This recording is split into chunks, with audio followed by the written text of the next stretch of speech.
I'm good. All right. Y'all not echoing, are you? I'm not. Well, a little bit, but it's not. It's not. It's not real bad. So good. Okay. Yeah, man.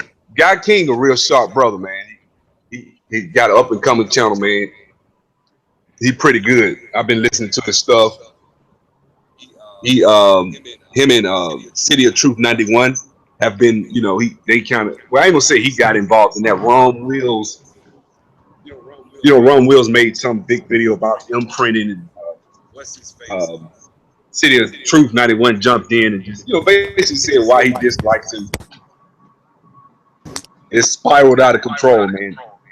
And I was Uh oh. actually about to make a video just basically talking about how people are followers. Like if you say something about Umar Johnson, or you say something about Tariq Nasheed, or any popular figure on the internet, and you're gonna get these trolls, you're gonna get people coming in, and nobody's really up for discussion, and you can't really challenge these guys on some of the stuff they say. And it's really, a lot of this stuff is poorly constructed arguments. It's not really, to me it is. I mean, when I Most of look at it's that, just name calling. exactly, because that I watched Ron Will's rebuttal to City of Truth, and it was just, he just was insulting the man, talking about cussing him out and just saying a lot of craziness instead of really getting to the bottom of the disagreement. Because in City of Truth's video, he really didn't say anything disparaging about his personality, or and he just went at the guy talking about him sexually and saying everything. So I just thought it was kind of whack. But Guy Truth got a lot of I didn't insight even know on. anything about the beef.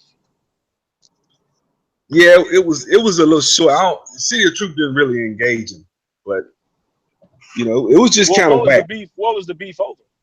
It was basically uh, like he just said he disagrees with Ron Wills as far as, and I watched that video a couple of weeks ago, not weeks ago, about a week ago. But he basically said the name of the video was why I dislike Ron Wills, and he was just there he is. I'm gonna let him explain himself. City of Truth, I was explaining about your Ron Wills situation. Can you hear me? Yeah, Yeah, I we can hear hear you. you. Okay, good. What were you guys talking about? Well, we just started a second ago. I was just talking about how you and Ron Wills went back and forth for a while. Well, not for a while, I guess, over the disagreement over the imprint situation. Yeah. What's up, City of Truth? How you doing, guy? Doing all right. Uh, Yeah, but I was, I guess I could probably let City of Truth explain it better than I could, because I'm just going off memory and stuff like that. well, You there, basically, I was City of just Truth? saying that I think it's they use it as an excuse for a lot of the decisions of a lot of these women. Um, like Guy was the one who said he told me that there's an initial environmental factor that occurs with these women when they pick these guys in the first place, even before sexual contact, and that can't be explained by the imprint because this is happening before sexual contact. And that's all Yeah, I was saying. I And thought I actually agreed with you. I just think that whole imprint thing is just, I mean, you're talking about when a girl is 16, 17 years old, who she has sex with compared to who she's having sex with at 31, 32, is just completely different. What attracted a girl at 16? He may be the star athlete on a basketball team, or he's a thug or something. But you got women, they get older. I just don't even see how that is even worth discussing. I just thought it was a poorly constructed argument, just from life experiences. well, let me say this. When he came back at City of Truth, he didn't argue against any of his points. It was almost like a personal thing. It was like Exactly. he didn't have an argument against the points that he made, and it was the same with me. And the reason that I know what me and City of Truth are saying is valid. Ron Wills actually liked my video that I did, debunking the whole thing, but he never mentioned me. Like, why would he mention City of Truth with all that disrespect? But he didn't mention me. But then he was on my page, commenting with positive comments on my video. We were saying the same thing. Yeah, Yeah, You exactly. get I what I'm guess that saying? I'm just, man, to be completely honest with you, me and Mr. Black talk about this. I call him on the phone. We talk every couple of days or so. Like, this is the thing, man. That whole MGTOW movement is just bitch made to me. It really is. And the reason that I feel that way is because I'm not a hotep. I'm actually a Christian. I don't have that hotep mindset, but I am pro black. I do love black people. I'm like Mr. Black. I believe we as black men need to stand up, take our communities back, and come back and not necessarily come into the black community and point fingers, because it's kind of like if you're coming into a store and you're the new manager that they just hired, there are going to be holes and are things that you can say, well, this is wrong, and this is wrong. You can point the finger, but the new manager say, okay, we're starting from a new slate. This is where we are. What are we going to do? Who's going to accept responsibility today? Over the next 24 hours, who's going to accept responsibility? We could talk about history. We could talk about. So when I hear these guys talk about going MGTOW, but then they'll turn around and talk about game. I'm like, okay, you saying you got game, you know how to get women, but then you go in MGTOW. I just don't get that, because you can't win.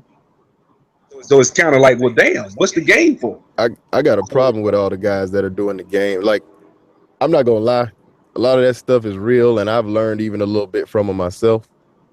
But have you noticed most of the guys especially in the black manosphere that's talking all the game, how to do this and that? A lot of them are in messed up situations with their own children and their children's mothers. If you got so much game, how did you end up caught up? You know what I'm saying? yeah, because And it and that's not an attack on you, because I understand you. I think you said in one of your videos that you have a son and you don't get along with the mother. I'm not talking no, no, about no, you. no, we cool. I mean, me and her cool. She in the other room. Okay. Okay. Okay. But the thing is, this is the thing with me. I look at it like this: life is about growth, man. I mean, I'm not saying that you're gonna have all the answers at 19. You do something stupid. That's why I don't really beat single mothers down. I know that's taboo to say. I'm not condoning it. I'm not saying that that's a good thing. That's not the most optimal situation in which to bring up a child. However, some of these brothers go in on single mothers to a point where it's just like, well, damn, you disqualifying damn near 60% of black women, and some of them may be divorced, some of them are widowed, some of them had a child when they were 18, 19, 20, and they're 32. They got themselves. It can be something. I mean, you have to kind of strain it out a little bit, because there is some bullshit in there. There's a reason that these brothers are saying this, because it's out there. But I just don't go as far as these brothers do with it sometimes. I think they go a little too hard with it. That's just me. Yeah, I agree with you. I agree totally. Because I mean, let's be honest, man. If you're a guy, and I'm not 19 years. I'm not 20. I'm not even in my 30s. So for me, it's difficult. You know what I'm saying? Like I'm not gonna meet somebody that's 20 years old and be okay. I'll just go get me a 20-year-old. I ain't got nothing to talk about with a damn 20-year-old. She don't know shit. All she want to do is talk about love and hip hop, or most of them, not all. There are some, but I'm just saying the chances of me meeting someone that's 22 years old and she has her mind on straight are pretty slim, especially if she looks like something. Yeah, that sounds about right. Yeah, so I mean, I know you say you want to go in on this MGTOW thing. I just feel like that's something. I understand I guess the what is it? The different uh, things that are out there that you'll have to face as a man, a black man, or man, period, growing up or coming up in America. You're gonna have to face the legal system. You got so many different things that you have to be mindful of. You can't wrestle with a woman, or you can't. It's just certain things you can't do, because there are a lot of pitfalls that you could become victim. So I get it, but I just think we've become so petrified and so, I guess, baby, like we're so afraid, we're so fearful. That's not a man to me. I mean, we're so fearful, we don't want to have children. Like, just think about that for a second. Because, I mean, it's not, to me, I think we're so fearful, we don't want to have kids, we don't want to have to me, like I said, I love black people, so how are you going to have a legacy? How are you going to, I'm not saying you can't hop a plane and go to another country, but I don't think many of us have passports. I think we're talking maybe, I think I saw one statistic, it was like 15% of black people. Half of those, let's say, are women. Then how many of those men that have them are married? So it's very small percentage-wise. So we're not talking about a big percentage. So for the most part, practically speaking, most of us black men would probably have to procreate within the United States where we live. And so therein it takes, and I'm not for being afraid. I just think we need to be mindful.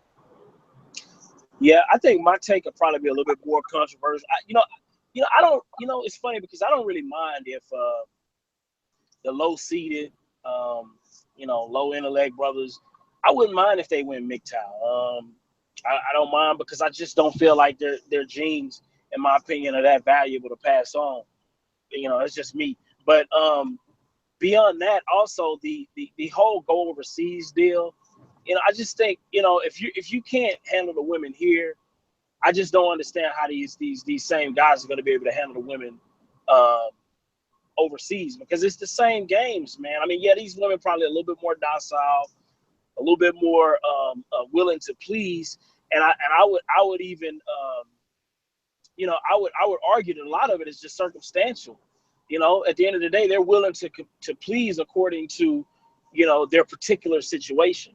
The moment women are given more freedoms, more choices, I mean, they usually take advantage of them. So You're absolutely right. I've got a lot of experience overseas with women, and you're right. The only thing I would say is that normally, I would never condone bringing them back here.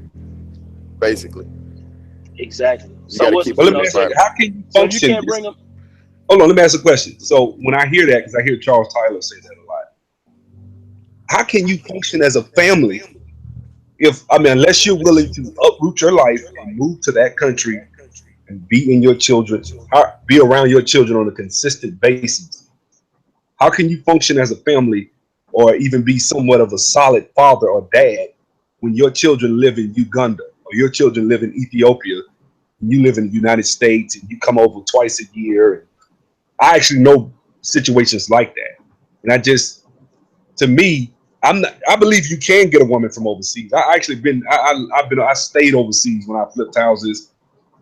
But you're right, man. The game with some of these sisters overseas is powerful. Like, I've seen sisters get cars, rent paid for like a year, like Manolo shoes, purses. Like, these sisters game the hell out of these brothers when they go overseas. It don't be in a lot of times when you see them in these groups, it's prostitutes. A lot, I know that because I've been over there, and I know a lot of times when you go to these foreign countries, it's either prostitutes. You can't really get something substantive in a month.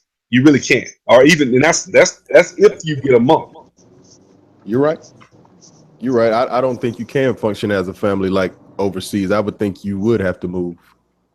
And also, it's like at the end of the day, when I look at black people from a financial situation, we're really not in position to have those luxuries. I mean, yeah, it sounds good in theory, a lot of these things, but at the end of the day, like I was telling Sub Zero, the median household income of the black family minus the family car is $1,700.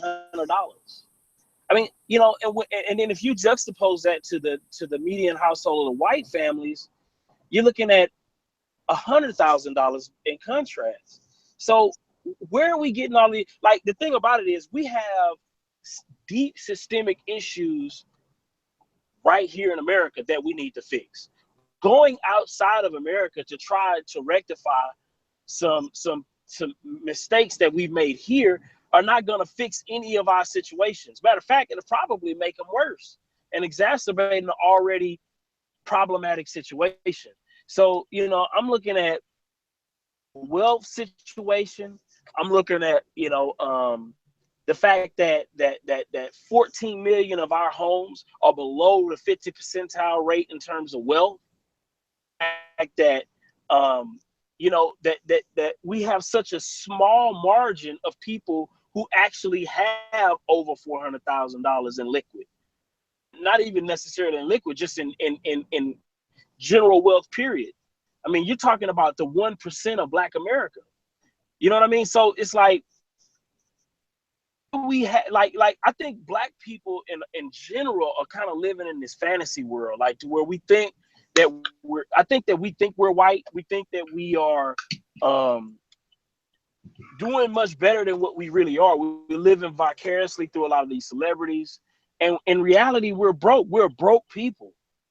Only way we're going to build any semblance of wealth is through marriage. It's through the marriage union. It's through passing on legacies. Like, and the only difference between a lot of the wealth that we do have is primarily consolidated with the baby boomers. And the only reason why a lot of that is because those people actually got married. Those people, that was the last remnants of marriage, family, legacy that we know of, and since I would say past 1960. So all of that into consideration, it's like, I wonder what are we thinking? Like what are we thinking? It's just like he was just saying, like, only 15% of us even have passports. So, and I would argue that the majority of those are probably women. We're talking about all of these things as if we have it like that. I just left one of in neighborhoods and different things like that. And our neighborhoods, just kind of scoping out properties and different things like that. And it's like, we're poor. We're poor people. Like, on average, we are very, very poor people. And it's like and I see a lot of Black people, especially online. It's like we talk like we got it all together. We do, but as a collective, we're the poorest people in this country. Even Hispanics have more wealth than we have in this country. First generation, second generation immigrants. I think now you're getting into that whole productivity versus, and that's what City of Truth espouses too. It's saying it's not more so white supremacy. I believe that there is a such thing as white supremacy, but I lean more towards you guys' argument, because whether it exists or not is of little consequence to me. It's really about your productivity. Exactly. What are you going to produce? What are you building? What are you leaving to the next generation? Damn all this, trying to figure out the tactics. At the end of the day, whatever they're doing, what are you going to do? Exactly. And at the end of the day, like I was saying, if we had a median household wealth of 50,000, we wouldn't know what white supremacy was. It wouldn't come up in conversation, because we'd have actual research. You got to understand, even the 1 percentile of Black America, a lot of these people are anchors. So, I mean, they're anchored down by other poor Black folks. So it's like, that's why you have the the NBA players. A lot of them go broke. A lot of it's because it's not just the fact that we're poor, but it's the fact that when one person actually does make it, they're anchored down by so many people that are broke. And not only are they broke, but they're broken mentality. So they don't understand how you got it like that, and they don't even want to see you have it like that. So that's the problem. That the difference is, you juxtapose that to the white family who has a median household income of 100,000. That mentality is completely different. Now you have people who can actually help you rise. You have balloons around you. That so when you get on, you actually have people that you can really network with, not talk network. See, Black folks we like to sing this kumbaya. Everybody need to come together and talk. But when it comes down to digging in your pocket, you only have $1,700 at best. So what happens is, in reality, come together means let's find the richest person in the room and be an anchor to that person. But That's that's why they not the get on the same. Michael Jordan. I've seen a lot of people upset with Michael Jordan because of what charities he chose to give. I was like, come on, man. Michael Jordan's one person. Exactly, exactly. And a lot of that is because we have that socialist Marxist mentality about other people's money and what other people should be doing with their money and their resources and time. And you're all, you're entitled to your opinion, but at the end of the day, it's like we shouldn't be dependent on Michael Jordan or Oprah Winfrey. We should be able to rally the troops for our own causes, for our own initiatives that we want to get done. But it's like that's not happening because, for one, we don't have it. And we're living vicariously through celebrities. Plus, we think we're white, so we're trying to emulate success opposed to actually achieving success. So you find that a lot of black people want to look the part. So we'll get a business and then we'll go buy a Benz. But We'll that's what I experienced when I was in the group with Charles Tyler. Was most of those brothers hadn't been, and what they would do is they would say, "Hey, I'm saving. I'm going in. It's what is it, March? Hey, man, in November, I'm going down there for 2 weeks or a week. I'm going to Brazil." And those trips, when you go on trips like that, it's not fun. I've been on a little short, 2-week trips. So waste of time, man. If you really seriously talking like, yeah, I'm gonna go overseas and I'm gonna get a wife, bro. No, you're not. It takes wealth, like you said, and it takes a lot of time, and it takes energy. And most brothers aren't in a position financially to uproot their lives and just go live in Uganda. First of all, they can't even buy a plane ticket half the time because you're talking right at $1,500, $2,000 just for the plane ticket alone. Exactly.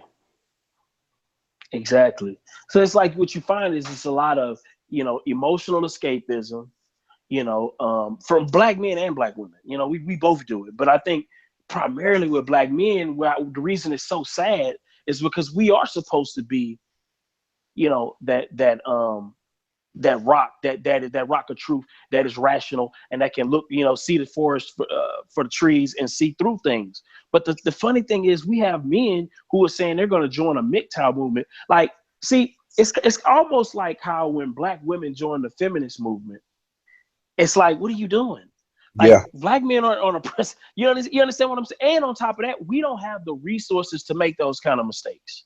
we're in a White worse men, position now than we were in 1971 and 72. So exactly. And if that's a white men want definite. to, yeah, Yeah. if white men want to throw away a generation on MGTOW, and decrease their population is even further than what it already is, they can afford that because at the end of the day, their median household, wealth is about 100 grand.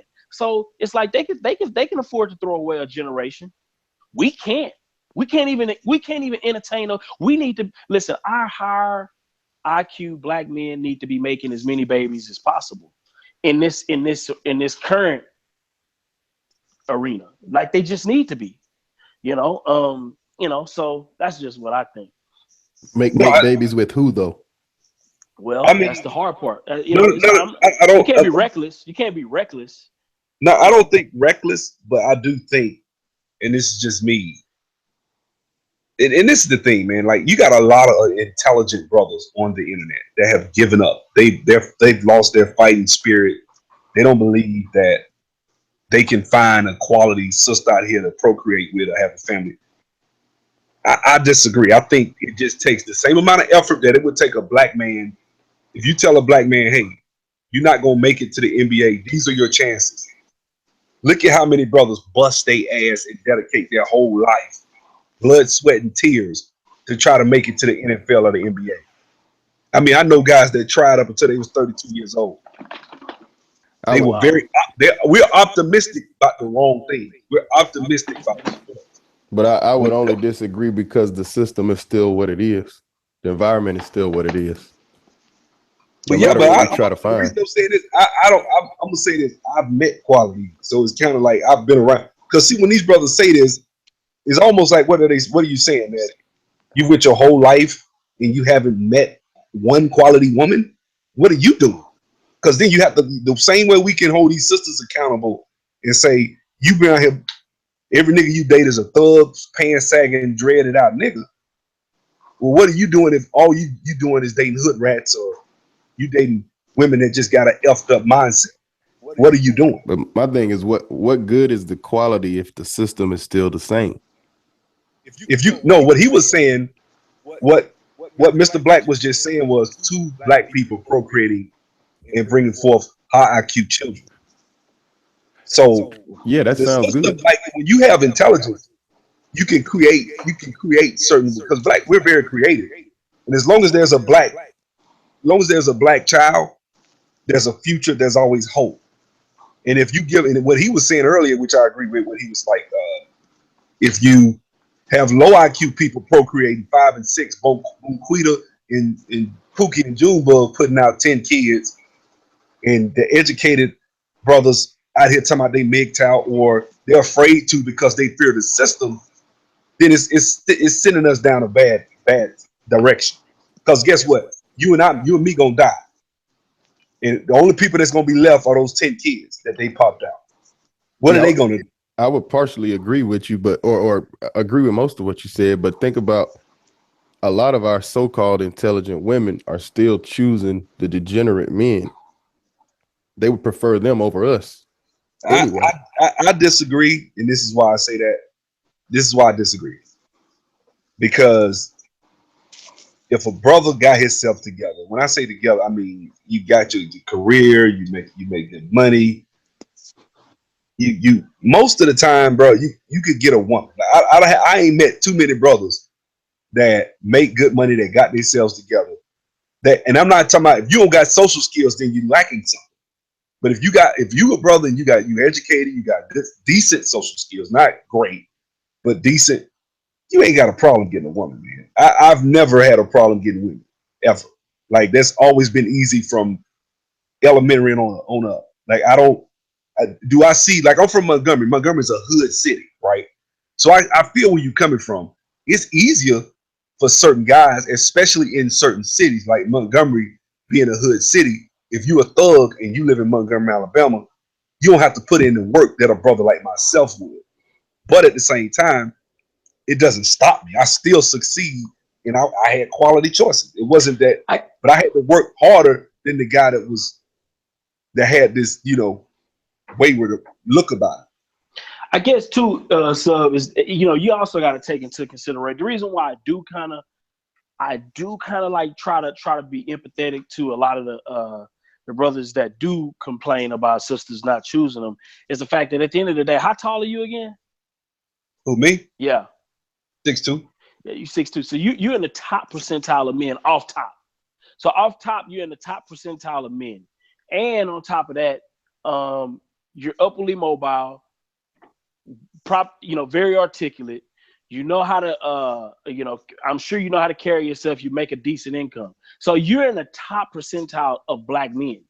So a lot of these brothers who are complaining, I'm gonna be honest, man, these guys don't have it like you have it. So from your purview, I can see, and I'm gonna be honest, even from my purview, you know what I mean? Like, I'm not, too tall. I'm probably about 5'11". But I've always been generally successful, just being honest, you know what I mean? And so I think our experience is probably just as good. Our odds are probably just as good as like a Pookie and Ray Ray. But You hold know what I on, mean? hold on. I see you. I see what you're saying. But the question you have to ask is this: okay, when I try to say brothers need to dress, like I made a video about that. Like, you need to dress nice. You need to put time and effort into how you look. Women like that. Or you need to go to the gym. You need to, brothers. You don't need. I had brothers come in under the video. You don't need that. Just spit your game. Just spit your. Well, every brother ain't just gonna walk out there and say, "Hey, baby, give me some ass," and it's just gonna happen. It happens from time to time, but that's just not the case for most brothers. They're not going, because they don't have the confidence. So it takes more than that. And so I think you have to maximize what you have. If you haven't done that, don't complain. If I'm talking about I want $1 million loan, but I haven't even pulled my damn credit to see where I'm at. I don't have any savings, but I'm bitching because there's a such thing as redlining does happen in banks, not necessarily redlining. They don't make loans to certain people because of their skin color. That does happen. But you can't say shit if you ain't never went and did at least the bare minimum to make sure that you can get what you can get. So a lot of these brothers haven't even done that, and they're complaining.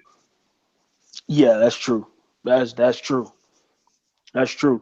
I mean, but a lot of that is just like I said. That's a level of intelligence. That's a level of social intelligence that you may have that a lot of these brothers don't have.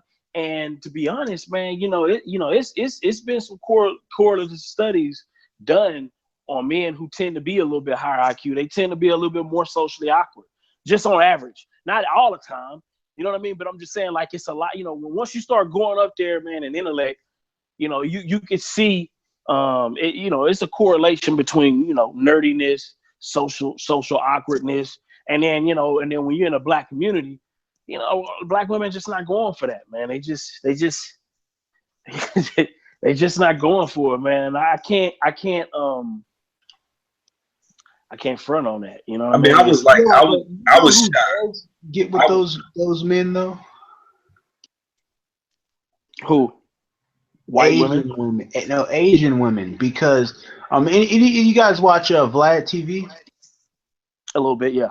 yeah, a little bit. Yeah, he basically on Vlad TV. They were talking about Mark Zuckerberg, and in the movie they made about him, they cast a white chick to be his girlfriend in the movie, but in reality, Mark Zuckerberg is married to An an Asian Asian woman. woman who was his college sweetheart. She was willing to go with him and date him even in his pre-success and that kind of thing. And I think that in the Asian culture, see, the mating strategies are different than in other cultures. Very true. Well, Asian women have been found to actually prefer white Caucasian males over Asian men. I mean, they Yeah, really, that's Yeah, true. yeah. but they will date those funny looking nerdy Asian dudes too. I mean white dudes too. Oh yeah. Oh yeah. Well, I mean, this is go ahead, go ahead. I'm sorry. no, I'm listening to you. I'm listening. Now, I do think that you missed the black man video about the 21st century going to the problem solvers and the critical thing. I think that's is we're going in that direction. Um, the weaker the American economy becomes, the more I feel like the guys like ourselves, the nerd types, are gonna win because if the economy collapsed, we probably have skills that we can use. Companies would still want to have a guy manage his database, or hospitals still need people like Mr. Black, but certain guys, they won't have skills to be able to sustain themselves. I think that's where it's going, and I think when it gets there, you're gonna have to have some sort of problem solving skills, or some sort of ability to adapt. And I don't see that with a lot of brothers. So we're in a bad place. I still don't see how it's gonna work collectively with sisters in this system. I just don't see it. Well, okay, so let me ask you this. So if I get with an intelligent, high IQ sister, she got a good spirit about it. She ain't all bitchy and all down your back or whatever. Y'all got a good relationship. What can happen? She can show you a different side later. Just like the brother, Mr. Black said a few minutes ago. What did he say about the women overseas? That if they're given more and more freedoms, you're going to see Yeah. different behaviors. And I think even with the American woman, no matter how intelligent she may seem, no matter how nice her spirit is and all that, eventually you're going to see it. I mean, that's why the divorce rate is what it is. Just my Yeah, but opinion. it's a lot of things, a lot of factors go into that divorce. I agree. I mean, I think people change. People can show you one side one day, and the next day they completely different, Jekyll and Hyde. But I do think that there's a level of income comes into the divorce rate too, like how much money you have. I mean, I'm gonna be honest with you. I'm not saying I'm not. I'm an optimist, man. So off the top, I mean, I see things a certain way. I don't see lack. I see plenty. Like that's just me. Maybe I'm flawed in that area, but I've been burned by women. I mean, I have. But at the same time, I don't look at them collectively. Like, I see a lot of jaded people right now.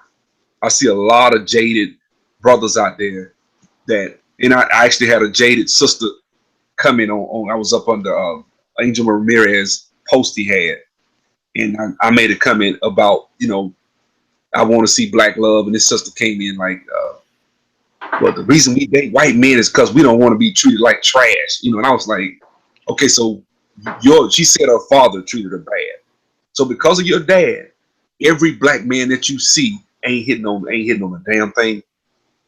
Like, that's just not intelligent. I actually alluded to the Venn diagram in a video the other day about, you guys are familiar with Venn diagrams, especially if you went to college. Oh yeah. So yeah, so I mean, everybody doesn't fit into a certain mold. It just doesn't make logical sense. And when I hear people talk, when I hear people say certain things, I'm just, disheartened, because I feel like ultimately you can win. It's just it's to sit and accept that you're gonna lose from the jump. Give up. Based on that, I would go MGTOW. If I accept that premise. I don't accept that. I think you can win. I think you can win too. I guess, but I'm not like an optimist to the point to where, because I want to do a video on it too, man. I've been so busy lately, man. But the thing about it is, I think, what we're seeing in America is women, the increase in female sexual freedom and liberation. We're seeing a decrease in their actual ability to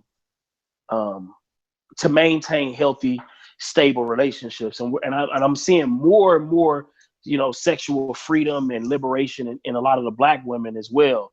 You go to the countries where women are less restricted, and I hate to say it like this, but women with less freedoms tend to be better wives, just based on the data.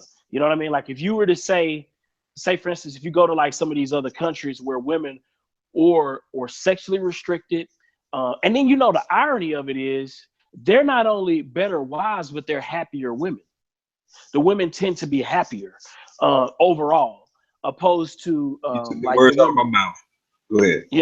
And that's the crazy thing about it. Women are actually happier when they are sexually oppressed and regulated, and men I don't are think happy. I think you probably want to change the word oppressed, even though I get it. Yeah, Maybe chase or something, because they yeah. hear that, they think of Jim Yeah, they Crow. think they think of Yeah, barefoot pregnant. yeah. So Yeah. so not to cut you off, what do y'all think about the study I think Boyce Watkins put out in 2015, when they found out that Black American women no longer have interest in long-term relationship? It's a sociology study. Man, I ain't I gonna didn't lie, hear bro. about Like, that. I didn't hear about this stuff. I didn't hear about it either, but Yeah, Boyce Watkins did a video in 2015 about it. I don't remember the name of it. I don't run into that.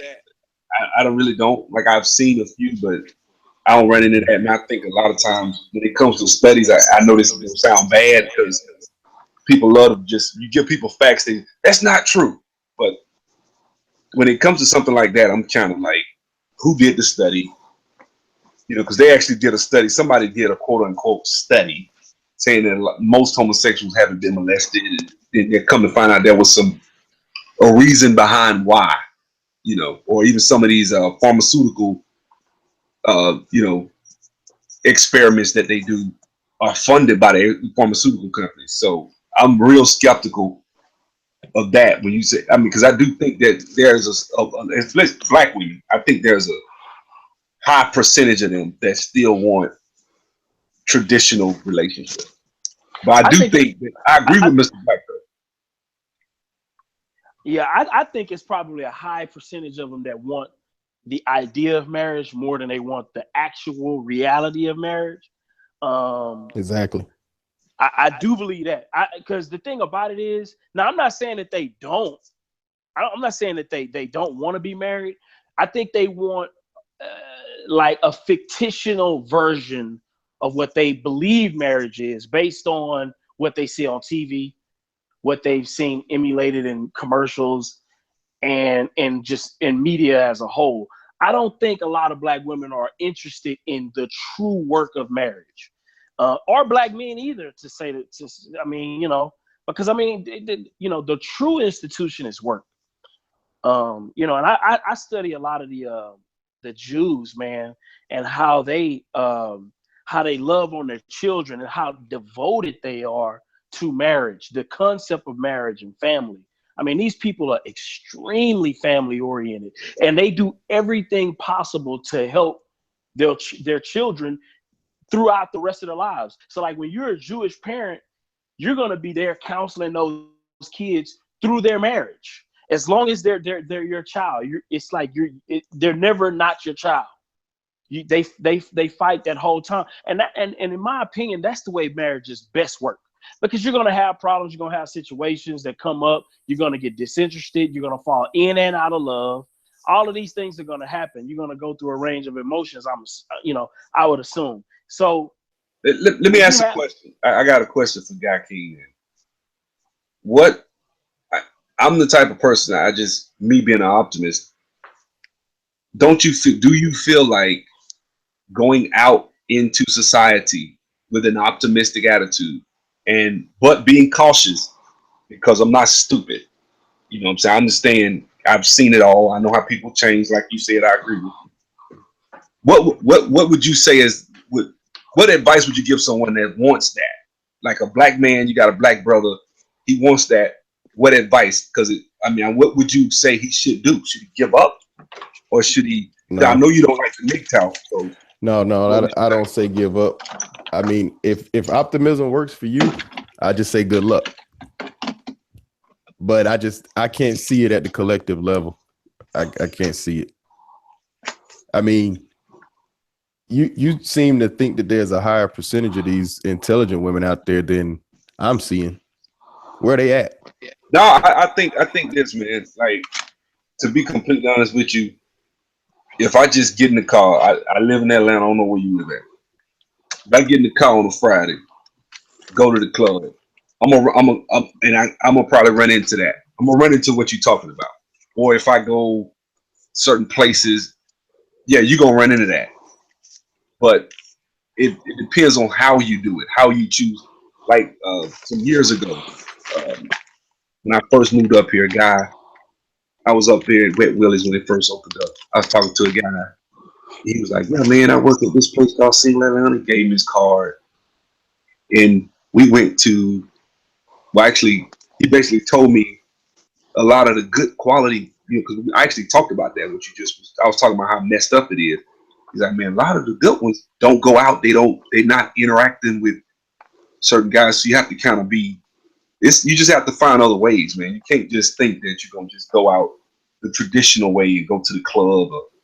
Good luck. That's not a good place. I mean, most brothers, when they think finding a woman, most brothers, that's what they do. They go to the club. They go out trying to find somebody. And those are the sisters that they got the repertoire. They got the clothes. They got the makeup. But they ready for something else. They're not coming for a relationship. Half of them already in a relationship or got a cut button. So I haven't seen a difference in women depending on where you meet them. Like the women at the church, the women that's in school, the women you might meet at a coffee shop. Where do you live? I'm in Charlotte now. I'm from Atlanta. I grew up down there in Atlanta. I'm in Charlotte, North Carolina nowadays, though. I do see a difference. Okay. I mean, my experience, they've pretty much been the same, and I've met women from all the different. Well, let me ask you this. What do you mean by the same? Like, what are the flaws that you're seeing? At the end of the day, they still buy into this so-called black mentality that was created by the white man through the entertainment media. They still buy into that. They still worship white Jesus, which puts us second or third place in their mind. You know, they still got the. I'm lost. What you mean, white Jesus? I'm saying the whole idea of the Christian, and I'm not attacking Christianity, but a lot of the Christian women, subconsciously, they're looking at a white Jesus as number one. So the white man is number one. So she can't really respect us even if she wanted to. in my opinion. Okay, so I'm saying I understand what you're saying. I'm a believer, right? So for Right. me, I agree that Caesar Boys and Pictures, that's not Jesus, right? We all know that. Right. But I don't see how. I mean, if I look throughout history and I look at different people, black people that were revolutionaries that had that faith, they didn't look at the white man as, right up under Jesus. They didn't. So it's kind of, when I hear that, I understand. I hear that all the time, but I don't see that in practicality. If you talk to most black people that say they're Christian, they're going to say the same thing pretty much about racism, white supremacy that all black people. Most of it, most of the people I meet aren't like, no, I mean, we should lay down and let them know. That's not been the case. I think Uh, that's something that's been preached very popular by the conscious community, but I don't think that's factual. I don't think if mm, you look at history, that's what it is. That's I, not what it's. I think that's one of those situations where history is different than the current state, because back then I think we were forced. It was like we were forced to see him for who he was, the enemy, the white man, or whatever you want to call him. Now it's like people have been lulled to sleep because we think we're American. We think we're being treated fairly. We think we've arrived. We got Yeah, we think we Oprah. white. We think That's we what white. yeah, you said it earlier. That's right. That's right. Yeah, I can co-sign that now. I do think we've been lulled to sleep with this whole So integration. yeah, Go yeah. ahead. So with that, I think them respecting that subconscious white Jesus, the whole all the media. It's not just Christianity, it's the whole media, the school books, the No, but what I'm saying cartoons. is, reason I'm saying that about, like, for example, I actually was in ministry. Like, I almost, instead of going into IT, I was going to be a campus minister. So I actually went into college campus and, led a lot of people to Christ. And I've been overseas doing ministry. So for me, I got a whole different outlook on it. I've been in it. So for me, I don't look at it like that. I understand. Like some of my brothers, like one of the guys named Sho Baraka, that's a good friend of mine. He went to Tuskegee with me. Very revolutionary minded brother, but he's a Christian. So it's kind of, I think that you can have that. But when I hear white Jesus, I think it's vague. I'm not saying not saying you are being vague, but I'm saying a lot of people just say white Jesus. That means Christianity. So any woman that's in the church is a bad woman to be with. And I think that is not a good way to disqualify somebody. You can disqualify a woman for being a slut in the church. You can do that. You know what I'm saying? Because And they are there. she ain't They are living with there. Yeah. yeah, they there. Yeah. But it's some good ones too. But nobody's gonna take a bullhorn and go brag about a person that's living right. Just like when Eddie Long did what he did, the whole world knew. CNN, Fox. But a pastor that's doing right, nobody's gonna brag on that. Nobody's gonna go, because who wants to brag on? There's nothing to brag on. Yeah. So, and I know a lot of people that's like that. That are good people, but they're not gonna get any glory. So But it goes. I'm not trying to cut you off. I just want to say that it goes further than that too, though. Like with the educated women, the career women who seem intelligent, they don't have any children. They've made it to 30 years old with no children. A okay. lot of them, I've had it. I've had experience with a couple of them, and they seem to be on medication for depression and all kind of stuff. Anybody else had that experience? They say 1 in 25 was 25% of women, period, on psychotropic drugs. Well, with the experiences I've had with that crowd, it might have been like 50%. Oh man, Serious. that's horrible. So I'm trying to understand. So you're saying that the educated sisters are, what you saying, they're mental? Most of them are mental? I'm not gonna say most. I'm gonna say close to half. I'm not gonna Hey, say most. I'm not, I'm gonna put it like this, man. When I've dated, been in a relationship, I kind of come into it with a work hat and hard, steel toe boots mindset.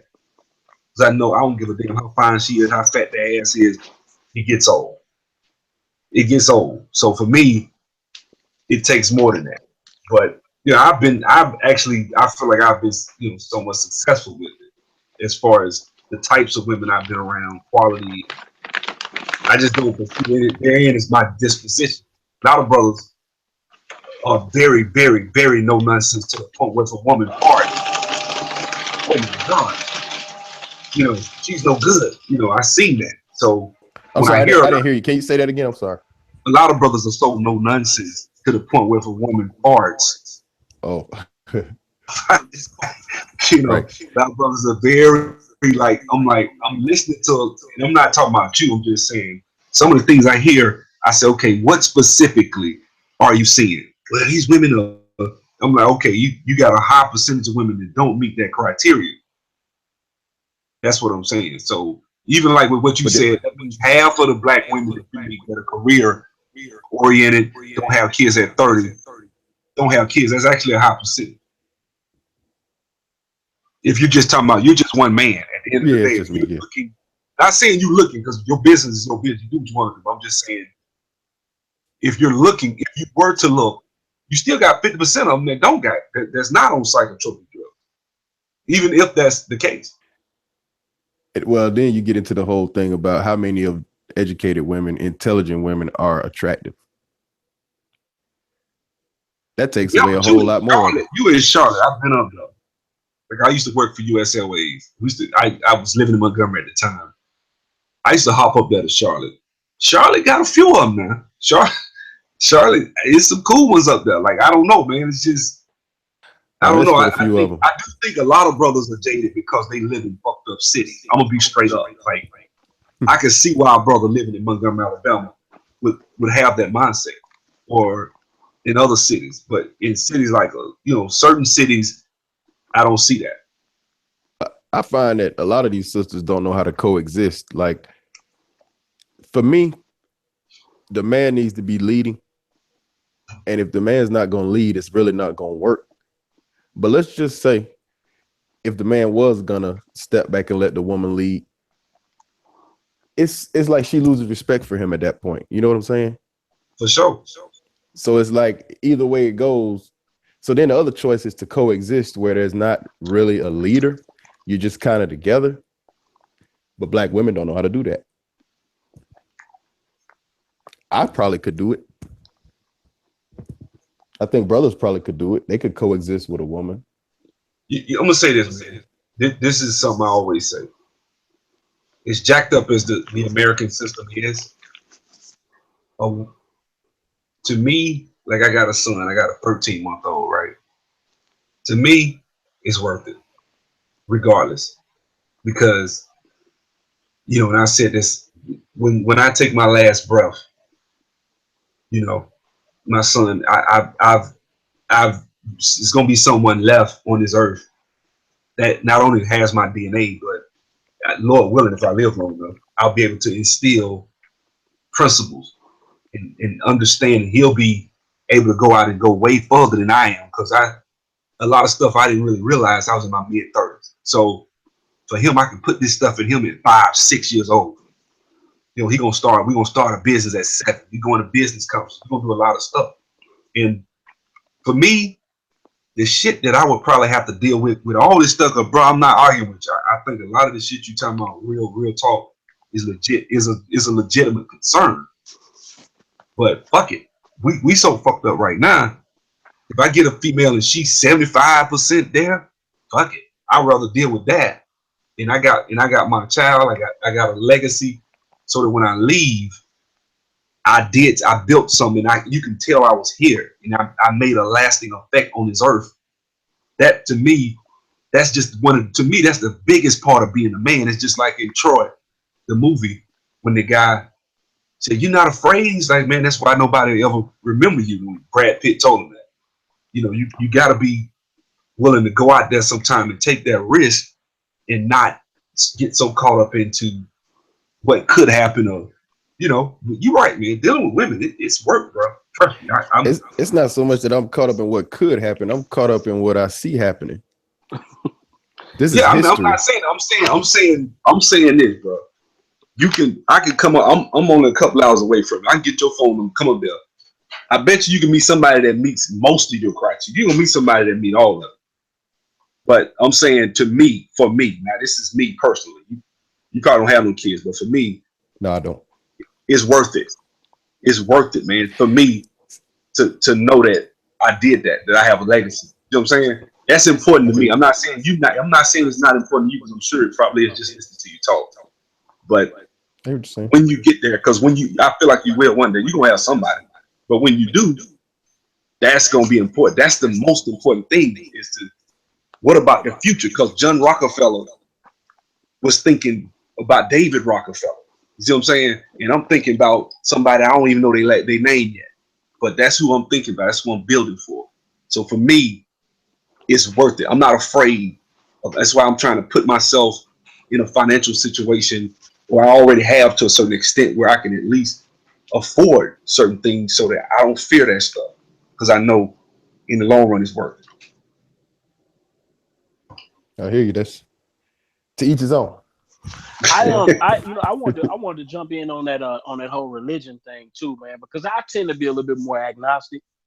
So I view a lot of these things I would say, I just look at them from a logical place, and I kind of want to co-sign some of the stuff that Sub was saying, was that you know, I personally believe religion is good for communities. I look at, like, say for instance, when Black people were heavily in the church, you know, I would argue that we were probably we were more successful at that point. We had more families, we had more businesses, we had just overall, we were just doing better as a group.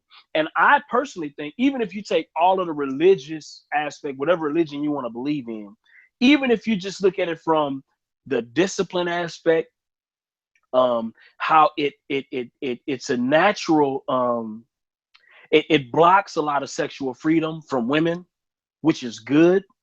And and it also has a self-regulatory mechanism in it as well, that keeps people, in check, and keeps people from making reckless decisions based on the emotion of the day. So I would say religion as a whole, as an institution, is a net positive for any group that subscribes to it, in my opinion.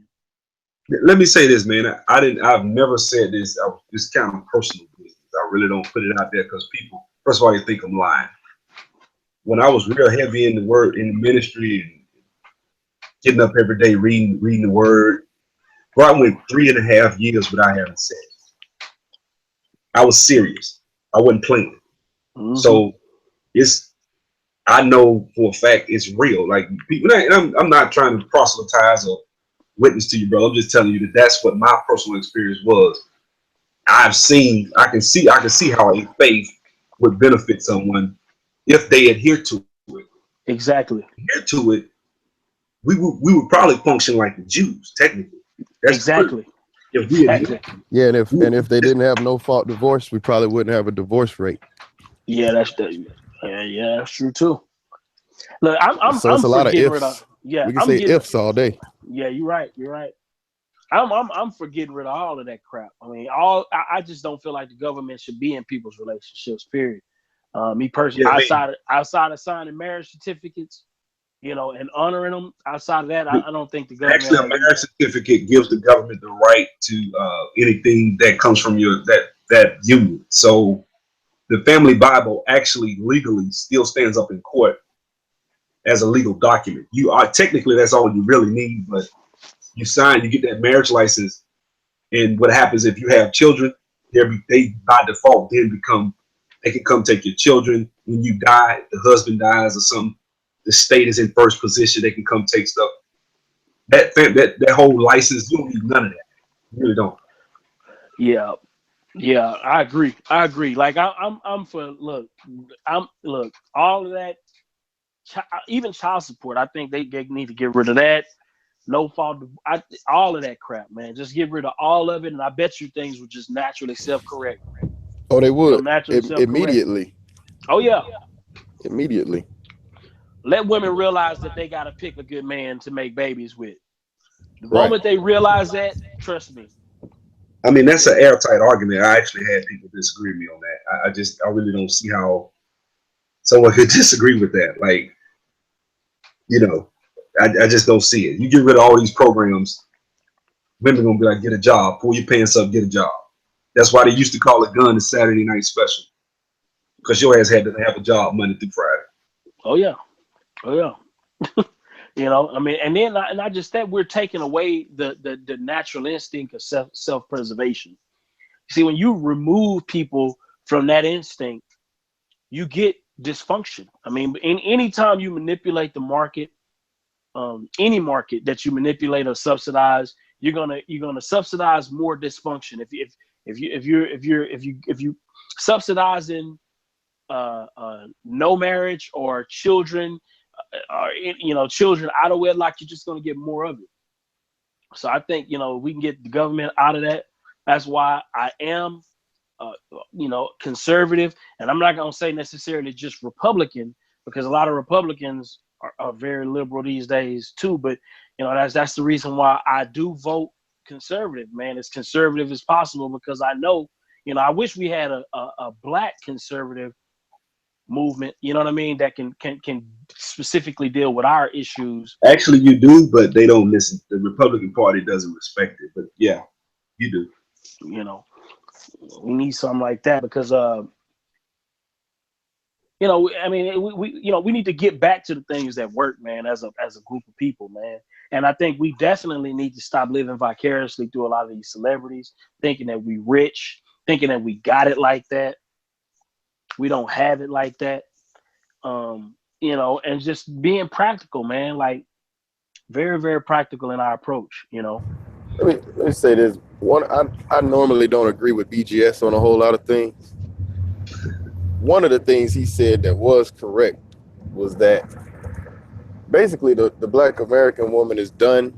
She's finished. And I mean, we can try our chances with her, but you're basically playing Russian roulette. I know y'all probably don't agree. I'm gonna be honest with you, but man. That's just the reality. I'm gonna be honest with you. Like, listen, what I want to happen is for Black people, the high performance Black people, to get together, procreate, and make a new generation of better, higher performing Black people. This is what I want. Now, hold on. But doing that, you can't have happiness. He's talking about happiness. No, I understand. You're talking about the next generation. That's true. But that's why I'm saying this is what I want. I'm just saying what I want, what I personally want to see. But when I look at the reality and the trends, I'm gonna be honest with you, man. I honestly think that before we even get to that, I think we're gonna have a new. We're at the verge of creating a new race of people, and the way that these things are gonna be stratified, I honestly believe that we're gonna be in kind of like, I don't know, we're going to create a new breed, man. I think the high performing Blacks are probably going to matriculate into white society.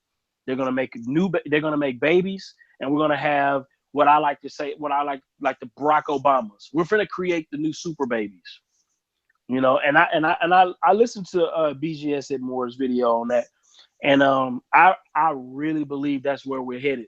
I'm talking about from a reality standpoint, not necessarily what I want, but what I'm seeing, just looking at the trends.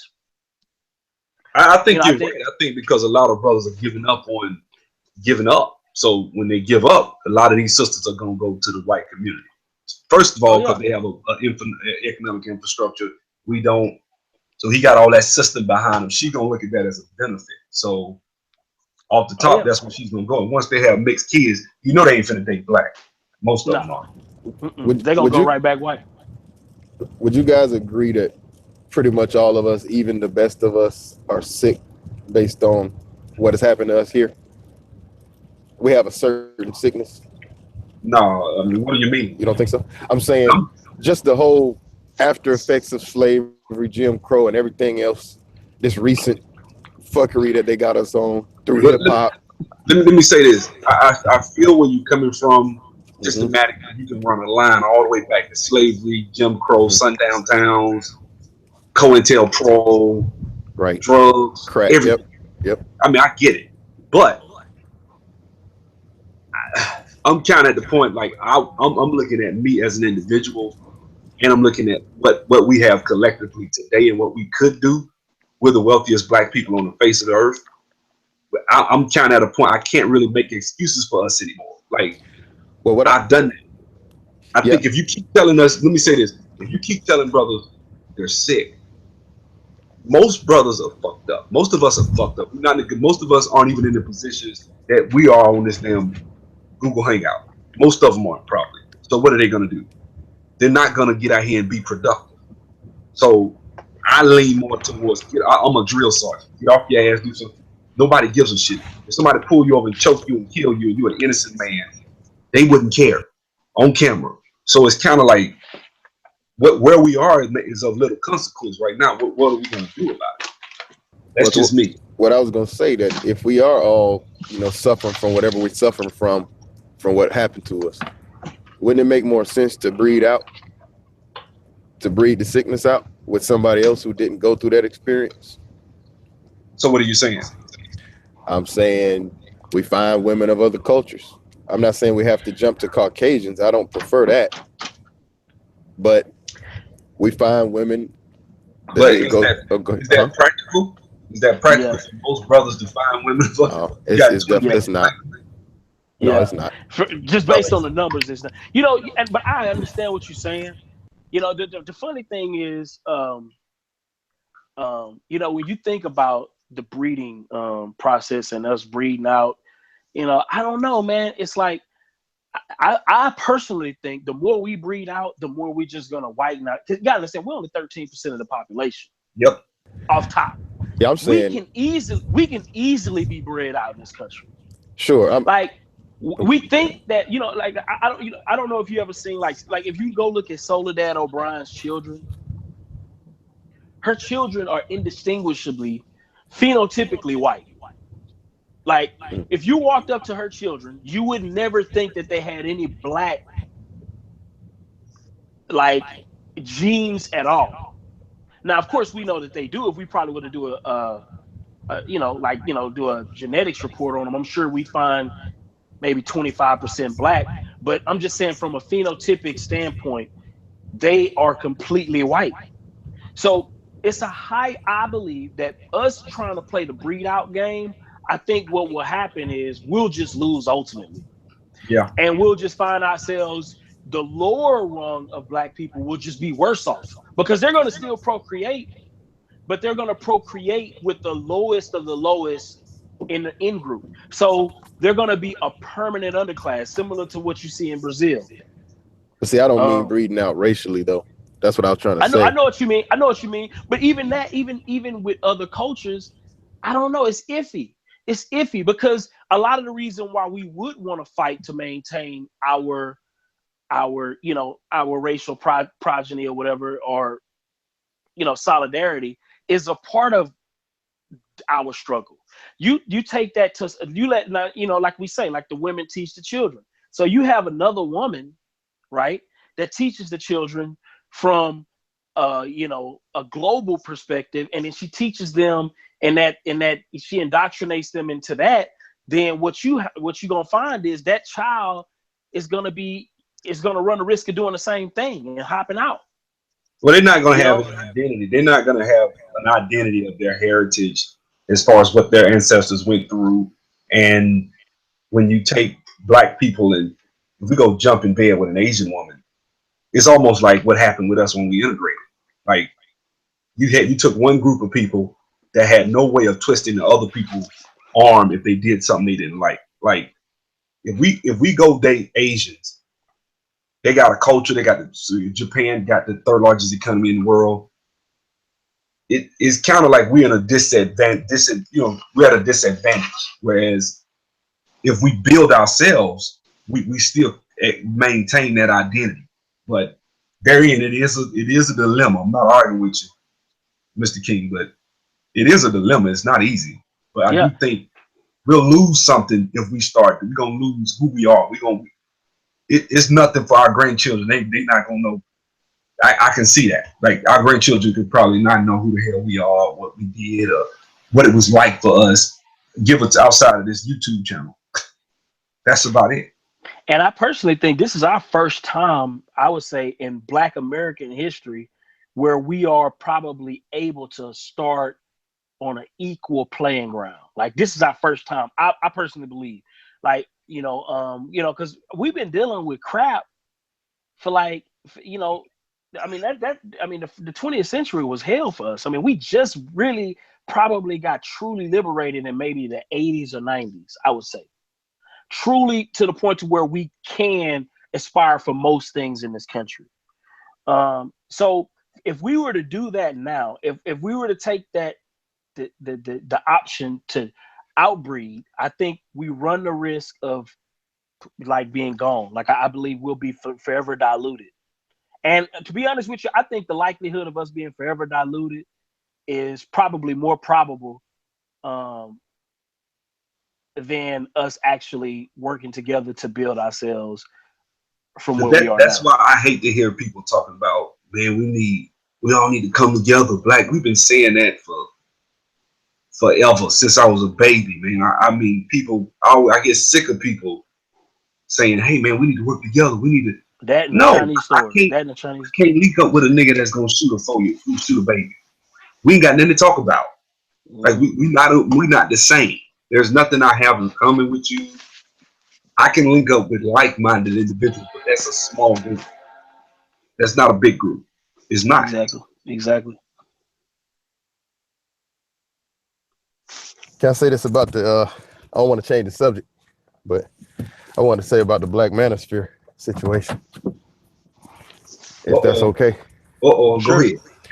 No, it's just I see it going in a bad direction. I think they're trying to take it down the road that rap went, where it's like you have to be affiliated by proxy. Are you serious? You know what I'm saying? It's like if you're not affiliated, if you're not in that group, then you can't speak. You can't disagree with anybody that has the mic. You know what I'm trying to say? Oh yeah, that's what Sub was just saying. Like all that kumbaya come together stuff. That's why I don't get in it, because I'm gonna disagree. I'm gonna disagree. So well, real men can accept somebody disagreeing. Right. But They the don't. problem is that the manosphere is gonna be no different than the Crips and the Bloods, ultimately, because what happens That's what I is, see. especially with black folks like to lower the standards. Like, and when you get a bunch of people together, they're going to try to lower the standards of excellence. So, and if you disagree with somebody, especially if you're trying to raise the standards, you're going to be attacked. And that's That's the it. only thing I hate about uh you know groups in general, but especially black groups, because we don't look to innovate, to empower and move it forward. We look to kind of bring things down. That's why gangs devolved. Gangs didn't start off terrorizing black neighborhoods. They started off with noble causes, but when you start getting enough black people together, they're going to naturally degrade it into dysfunction, and it's just going to keep going lower and lower and lower, because that's just black folks, man. I've seen that. I don't know what it is about us that does that, and I'm sure it happens in other cultures as well. But the gang started out, they were remnants of the Black Panther movement. A lot of those gangs started, from real positive Well, the causes Price and Lords were movements. a political party in Chicago. They actually did some. Yeah. Yeah. So Black Peace So Stone Rangers, all them guys were actually legitimate organizations. Uh, exactly. they started out as little neighborhoods, and then they evolved into something legit. Then they sunk into ratchetry now. But Yeah, because at the end of the day, it's like you look at, like, even in the manosphere or whatever, or just in general. What you see is, you'll see like the simp thing. So now what's going to happen is, it's a perfect example. So now it's like when the simp was primarily just promoting bad behavior in women and co-signing bad behavior in women. Now simp, because one guy who has the mic, he's going to have the loudest voice. He's going to say a simp is actually treating a woman with respect. And then all of the men are going to have to congregate around that thought, or you're going to be ostracized as the bad guy. And no, when it's a it's woman, gotten to the point now. You're a simp for saying a man should provide and protect, just basic fundamental patriarchy rules. You say that now, you're a simp. I'm like, what damn? you see It's to what the point now.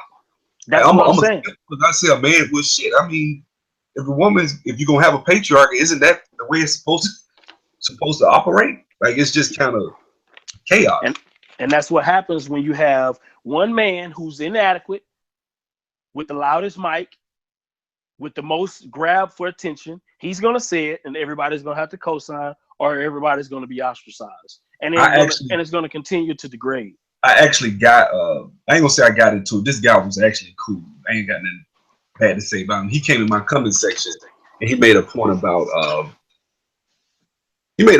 something, and he basically regurgitated verbatim because I had never heard of turd flinging monkey ever, right?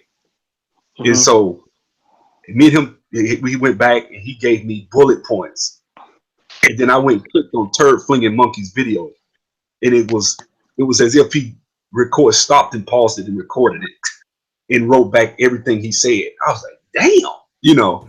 That's how But they. Yep.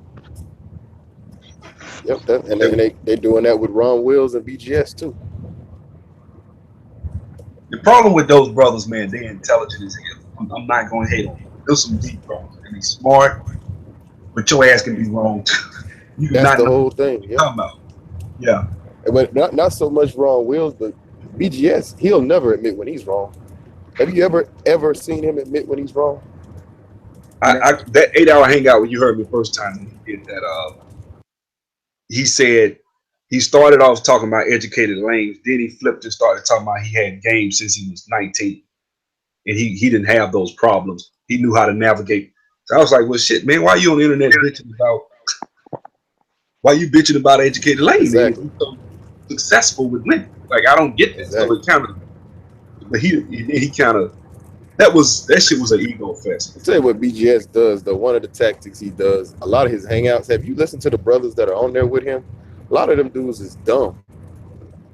And what he does, he hangs around guys that are not as intelligent as himself, makes him look better. Oh I'm yeah. not I'm the only one noticed that. Now you're right. He name Yeah, drop he a lot don't. of books. There's a lot of books he'll drop in a lot of times it may not even have shit to do with the subject, but you can check this book out and this because that makes you seem intelligent. I got an Audible. I got 100 and some books on my damn Audible.com app. I don't mention them though. I just use what I collectively learned from them, but I don't name drop the books I read Yeah, unless me he's neither. really. And I read a ton. I read a ton. Like, trust me, like it ain't very many people that read as much as I do or consume as much information as I do. But I don't drop that. I don't drop it like that. I just know it, man. I take the principles and just apply it to whatever I feel I can. You know. But the thing is, man, like some of these brothers are great speakers. They have a skill. They're very good at graphic design. Some of them they real good at putting their stuff together. Some of these brothers are really they're intelligent, man. I mean, I've seen that, but therein you get into the argument of emotional intelligence, and you can be intelligent, Yep. but you're childish, or that's why when I used to watch American Gangsters, some of those guys would have IQs over 150, but they ass will be you step on their shoes, they'll kill you because they're not emotionally intelligent. Oh, Like I was disappointed in Ron Wills the way he came in City and Truth because I thought I said, okay, I'm gonna see what he has to say. And it was just an insult. It was just the whole time he was just insulting the brother. Talking about you don't know how to make a woman calm. And I'm like, what the fuck does that have to do with I think what the brother said about him? I think it's a That's called. difference. I'm sorry. Go ahead. Sorry. I'm just saying. I think it's a difference between knowledge and intelligence, and I think a lot of the Black Manosphere content creators have a lot of knowledge, but it doesn't mean they're intelligent. You can have a teacher that's a dumbass. You know what I'm saying? Oh yeah. They didn't create they didn't create the curriculum. They didn't write the books. They're just reporting. You know what I'm saying? Yeah. You're just saying they regurgitate knowledge, but Yeah, they don't have cognitive ability. that's Yeah. exactly what I'm saying. And I think that's what's going on. Not to bring up Hitler, but I'm reading that Mein Kampf. I'm still in it. And it's funny because Hitler talked about all of that, man. Like Hitler was on some next level. He was on some next level stuff, man, to say the least. Um, Yeah, City of Truth reading that same thing, man. He said he was reading the same thing with mine. I might have to go check it out myself because both of y'all mentioned it when I had y'all on my hangout. So Man, that mind conf is deep, man. Like I guess it's what's weird about it is that you don't think, how sometimes you just don't think that a lot of these people was on game like they were, yeah, because you've been told so long that these guys were just mindless, savages. Like Yeah, you want to insult somebody first thing, oh, you're another Hitler. But exactly. I mean, he still did some crazy stuff, but Oh yeah, he did. He did. He had a flawed worldview overall, but it doesn't mean that he wasn't intelligent in what he was doing, and he really kind of had a noble cause from his twisted understanding of the way the world kind of operated. yeah. So I want to try to get into that book. I'll probably go ahead and get it tomorrow, man. And just go ahead and try to start on it. How long is it? Is it real? Is it a lot? Is it long? Yeah, it's real long. Yeah, you're gonna be in it for a while. But It's another Atlas Shrugged. yeah. But if you get the one from Audible, man, you get the one with the translations in it. I may send it to you. I may send you a link. Matter of fact, I think I did send you a link. No, I ain't got it. I don't have it. Okay, I send you a link to the one that gives you the translate. Because if you don't get that one, it's a lot of the words you won't really understand. Like a lot of the concepts you won't understand because it's you have to get it translated from a German. You know. Yeah. So I don't know, man. When it comes to dating and being in a relationship and stuff like that, bro, a lot of that, I get where these brothers are coming from. I get it. I see the pitfalls that are out there. I do, but to me, I also feel like it can be you can win, man. If you don't think you can win, don't play the game. Yeah. Don't play the game, and that's what these brothers are doing. We just can't afford to not play the game. So it's either kill or be killed. We're not practically able to hop on airplanes and go overseas, right? That's just not practical when we got an average household income of $1,700 or net worth. So the only other option is breaking free of the, you know, some of this stuff is counterintuitive. It's really negative. Like if you sit on the internet and listen to Steve the Dean Williams bitch ass, you sit and listen to him, you will never fuck with a black woman ever. He did a video last night talking about Tyrese, and he said in the video he said black women should not be treated like any other race of women. You can't treat them. Now, take in mind, 90%, 99% of his videos, he's telling these guys who are dating white women the same game tactics, the same game thing that he tell people when they say deal with black women. But he chose to go in on black women. Meanwhile, his ass is married to a white woman with mixed kids living in the suburbs with white people. But you going in on black women real hard. I'm not a simp for noticing that. I'm not. Yeah. They got to keep coming in and out, man. I want I think mine dropped like that too, man. Mine dropped. So to. I It think did. maybe just the, connection issues that they may be having. What's up, man? You back? Yeah, I was trying to get back in. I don't know what happened. Yeah, Yeah, mine man. did the But same thing earlier too. Mhm. yeah, what do you think of Steve the Dean Williams, man? Of who? Steve the Dean Williams. Not aware of it. He part of that little manosphere. Him, Alan Roger Curry. I'm sure you probably heard of him. Oh yeah, yeah. I disagree with his whole. I disagree with it. That's just me. Mode one. Yeah. Okay. I think because I think you're more about relationship and commitment. No. When it comes to something like that, I get where you're coming from. I mean, if you're trying to get at a woman, I just think women. I don't give a damn what race they are. A lot of times they don't want to feel like a slut, even though they may want to give you the ass. So if they don't want to feel like a slut, why just go to them and hey, let's I fuck? think No, but the mode one, from my understanding, it goes a little deeper than just sex. It's just more so based in honesty from my Yeah, I was understanding. gonna say that. Yep. Yeah, it's based primarily. I actually think it's I don't think you're being dishonest by just not alluding to sex the first thing. 5 seconds into the conversation. That's all I was saying. He's saying like basically I think the mode one concept is about general honesty. Like you don't have to necessarily go up to a woman and say, "Hey, I want to fuck." That may not be what you want to do. You know what I mean? I know me. I'm not like. I guess I'm not the type to just run up on a woman and just want to. I don't want. I'm not like a pussy hound like that. Like, that's just not me. Like I look at quality. Like I'm looking for quality. Like I don't even want to talk to you if I feel like this conversation can devolve into some reckless babble. Like I don't. I'm just not that pressed for sex like that. Like I'd rather just be with my girl and that's it. You know what I mean? That's just me though. Now have I always been that way? No. You know what I mean? I Now, had some. I think the more intelligent a person is, the less consumed by primal desires. Like you just. I know that sounds real rudimentary what I just said, but No, there's some truth in that. bro, I've been around brothers. All they give a fuck about is a woman. I mean, they'll be Yeah. unemployed, just borrowed $10 from me. He trying to get at a woman. Mm-hmm. Like, dude, go get your ass a tie and put on some slacks and a button down and go get a damn job. That's Yeah. us. That's one of the problems with black men, I think, because black men will accept anything from a woman as long as she's sleeping with him. If she's willing to sleep with him, no other standards. For most of us. That sucks. But that's how I, it I is do out think here. I do think it takes re-education of. I agree with you. I do think a lot of brothers, man.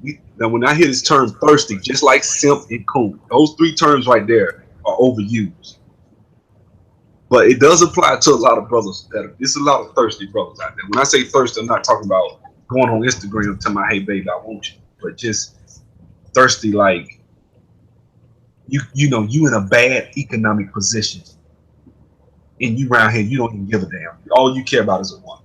And Yep. I'm speaking from experience. I know a lot of brothers that will, because my thing is I used to flip houses and I was always the guy that was well off financially in the little group. And it's sad, but you ain't got that many people that are on that level where I was from. So a lot of those brothers, they would either work with me or if they didn't have a job, I'm talking about they'd go 3-4 years without a damn job, going from couch to couch, trying to sleep with this, and all they want to do is talk about fucking and women, different women, and that shit just got even for me. It was old, even though it was easier for me because I had some stuff going for me, but I was like, man, just that shit, boy. That's why I started pulling away from a lot of those guys. Men are primitive. That's the base instinct. The number one driving force is being able to have a vagina. You know, Some men focus more so on power, wealth, and influence, and then they focus on women. and those are the men who are not primitive. Yeah. Actually, I'm actually because I didn't finish that video that you did Oh, called Men of yeah, that's I, just the introduction. I'm gonna get it. I'm gonna do a whole series on it, talking about all black men, white men, I Hispanic think men. men. I think we do it because let's be honest, man. A lot of the cars we drive, brothers wouldn't give a damn about the cars we drive. We'll probably ride The bus. a brother ride a damn truck. Most brothers have trucks or muscle cars if it wasn't about women. Mm-hmm. But every other car you see, and I'm guilty, I got a damn Jaguar, but most brothers that you see are focused on trying to get, when you see them in their cars or even that's beyond, but that's very end. That's part of how you build a culture too. I mean, men being that desire that we have, compels us into going after women, and that furthers your race or your culture. But it can't consume you though, and I think it consumes a lot of brothers. Like I think us as black men, we're overly sexual. Like I think we really all we give a damn about is fucking. A lot of us, like I've just seen it. Like and especially one of the biggest ways you can see it is if you got a nice looking woman that you've been around and you bring them around some brothers. And these may be some guys that call themselves your best friend or they gonna try to get out. They gonna try. My homeboy told me Saturday, that he was at his friend's house that he played football with in college. And his other friend, all three of them played ball in college together. He was in the bathroom taking a bath, and the other homeboy went and fucked this girl in the kitchen while he was in there taking a bath. Grimy shit like that. And they go back 25 years, 30 years. And this is the type of shit you do to them. You don't have no damn honor, man. No respect for yourself.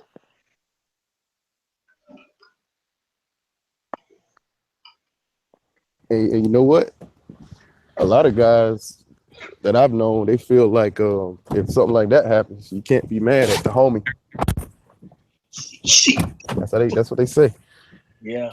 If she was willing, if it wasn't rape, good for him. I don't. To be honest with you, I don't even like when brothers say, "Well, man, I mean, as long as it ain't my main girl." I don't like crossing that. I don't like crossing that boundary. If I run with you, and you know how the other chick, she off limits. I don't care damn if y'all just talk on the phone. Yeah. I don't like that type of stuff. That's touchy. Is he because it's gonna tempt the man to get jealous? If he had interest in that woman at one point in time, he can still get jealous. So why even go down that road when it's all these women? Like I just think that's a lot of us just don't have no honor, respect, and dignity for ourselves. All these women out here.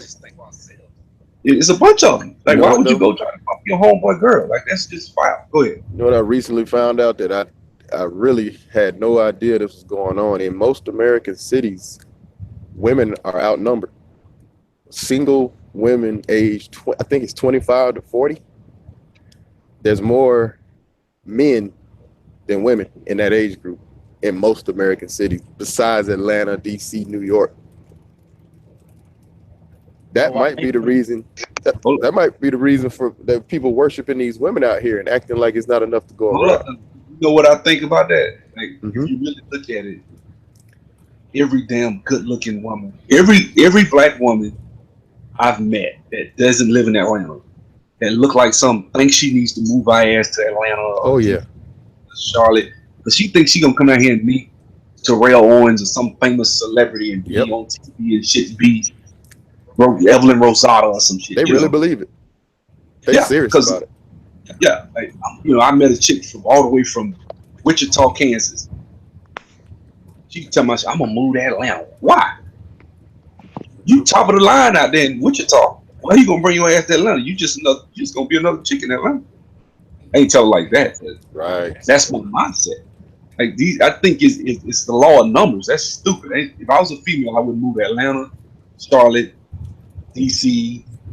I just wouldn't. Right. Man, I wouldn't even move to Memphis. I move somewhere like Birmingham or something. But see, then that goes into female nature, because they're actually willing to share men by nature and by history too. It's fairly recent, this whole idea of monogamy and having control over, she gonna have control of your dick. It's only for her. That's recent. Yeah, but the government did that, man. I agree with you. Yeah, that's like within the last 100 years. That's a short time. They stopped that because that was a lot of white folks back in the day, like in the 1800s, they were very anti-government, like because they had too long. They had their granddad was over in London and shit, so they knew what tyranny looked like. So it wasn't them for a white guy to go out and have 4 or 5 wives and pop a baby out every 2-3 months. And you do that for 20 years, you got an army. So they had to stop that. Yeah, that's it. Hello? It's an interesting way to look at it. Yeah, man, I had a lawyer broke that down to me one time because he was just talking about. I was actually talking to him about right to drive, right to travel, and we got on that subject. And this white guy, he just told me all types of stuff.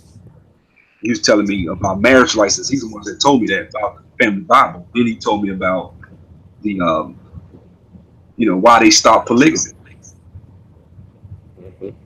But let's be honest, I mean, that would actually be advantageous for black people economically. And right now, we would benefit greatly. Oh, yeah. If you had one house with 5 women, one Oh, guy. Every adult's working except one, homeschooling, and everybody else bringing in, let's just say 50,000. Yep. Man, and, you're killing. You're killing. and all procreating with the high performing guys too. That Yep. that, But Yeah. then but then now they can sell those same 6 people, 6 different houses. You see yeah. what I'm saying? Yeah. The Put them all in debt. Yeah. elite is still gonna win. Now, if you really had a real cohesive unit family, I mean, you could all pay each other's debt off in like a Mm-hmm. year or two. Like, you could really do some stuff with a family of about 6 or 7. Like, that would be crazy. Yep. I just know I ain't finna be in no marriage with no 2 other dudes, and I can't do that. But women, Right. I agree with you. Yeah. If you just had maybe about three, you get you about 2 or 3 wives. Right. Yeah, You could flip a generation of, but everybody would have to be be cooperative. You know what I mean? That's one of them situations. man. I told my homeboy we was at Magic City, and we talked to this stripper. She was bragging about how much money she made, whatever. So she walked off, and the dude that do security heard her. He was like, "Man, she thinks she doing something, but her ass be broke. She driving like a Maserati, but her ass don't even have gas half the time because she's living in a damn $4,000 a month apartment. She gonna have to be a stripper the rest of her life. She thinks she white. Yeah, she gonna have to be a stripper the rest of her damn life because she trying to wear $4 or $5,000 purses, and she looking, But that's but most people, man. It's just like like right now, I drive a Chevy Cruze, man. Like I drive a Chevy Cruze. That's my car. You know what I mean? And I'm not getting rid of it. And it's like if I wanted to go and get me something cash, I could. I go anything I wanted, I can do that. I'm not because it's just I'm not white, man. Like I don't, you know what I mean? Like it's like that's the thing. Like I'm not living in this matrix of a reality. Like at the end of the day, like I need to be storing up, for in my mind the zombie apocalypse. That's the way black people. That's the survival type mode black people need to be in. I was just gonna get into asking y'all about that. What do y'all think about shit at the fan? Oh, bro, I'm like, bro, I'm on 10, man. I probably got a couple thousand rounds of ammo. I got multiple weaponry. I got all kind of magazines. Man, come on, bro. Like I got loads. I got some silver and some gold, but I hadn't really got the canned goods and the strap up like I want. So I was gonna get me an AR-15. I'll probably Yeah. go ahead and get one next year. Bro, I got it all, man. I'm ready for the Taliban. You understand me? Mr. Black, do you believe that it's 5 years off, 20 years off? What do you believe? What do you mean in terms of As economic? no, So we go yeah, like Mad Max. yeah, till it's at the point where it's in your face, undeniable, it's happening. We're no longer talking about I'm prepared. I'm prepared. I'm prepared for the zombie apocalypse now, as we speak. You understand what I'm saying? Like, so it. Yeah, I don't care about it 5 years. Like, I got you. yeah, like it's like if they flip the switch in the next 30 minutes, I'm ready to Hmm. go. But you know what's dangerous? If the shit don't ever happen, it's just America just fades down from relevancy. And I think that's a slow death for us, especially as blacks. If America becomes Italy, so to speak, it just gets on that. Just Since blacks not are the already at the best. bottom. Yeah, we at the bottom. Yeah, it's kind of like we were just And you know that's what I equate this white supremacy concept to. I mean, if you when you collectively as a network have $1,700, man, you believe in all kind of mythical crap. Like when you understand what I'm saying? Like you're susceptible to any magical thinking.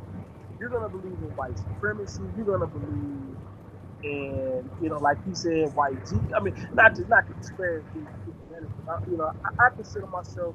I don't know what kind of Christian I think I am. I'm more of an agnostic kind of Christian, but I grew up with Christian values.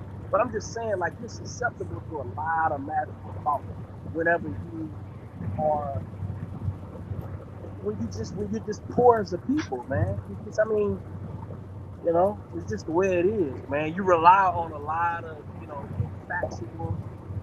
But we don't even have the right mentality. I was watching Iron Fist on Netflix, and they asked the guy Danny Rand or whatever when he got back. It's like, why did you come back? And he just stopped. He said, "Man, this is about my name. We white people. You got to give it to them, man. White people, they willing to die for what they will before they be subjugated. They'll die. That's just it. We'll take that yoke. We'll be subjugated.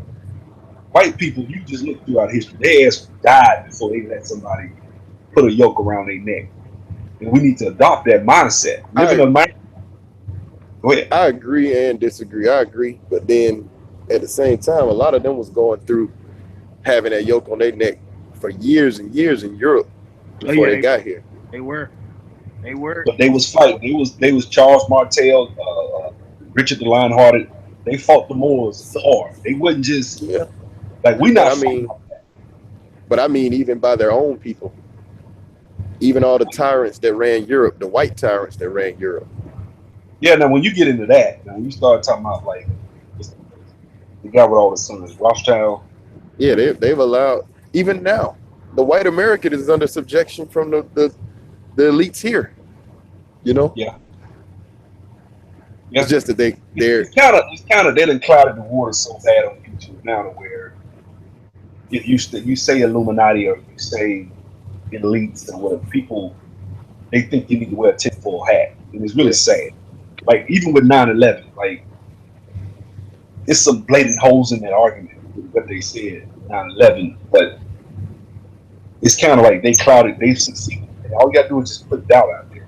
Now people, you know, just because a lot of this stuff is public knowledge with those families you're talking about, Rothschild, the Beers, they all related. It's just public knowledge. They don't hide it, but if you try to talk about that stuff, they look at you like you're crazy.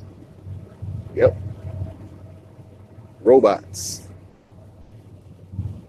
White people are actually more controllable than we are, to be honest with you. I think they're more like the robots. Let me ask you, I have never, I don't I know, would man. I say haven't Asians seen are. the I would Clive say Bundy. Asians are more than Clive and Bundy did his thing. Him, I mean, we go through our history. A lot of white folks, they just want to lay their lives down, man. I mean, Yeah, I mean, we just like not I said, I starting to agree. get to that point just now. But we just a couple of years ago, we starting to get black folks that's going to die for some of the stuff they feel like they don't want to stand for. If you speak from a genetic standpoint, I would say a lot of that is European admixture. It's funny because, like, there's a lot of theories that say that, like, the Hey, skin. hold the phone closer, Mister Black, because you Oh, hold on, sound hold on, distant. hold on 1 second. Let me switch it over. I had to put it on. Hold on. Hello. Yeah, Yeah.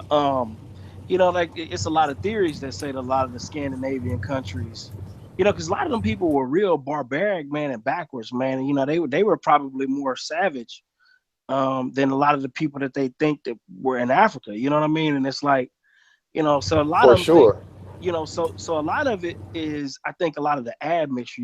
They went down to Rome, and you know, they they didn't have a lot of tribal mating practices. So a lot of them, mixed, and they created, the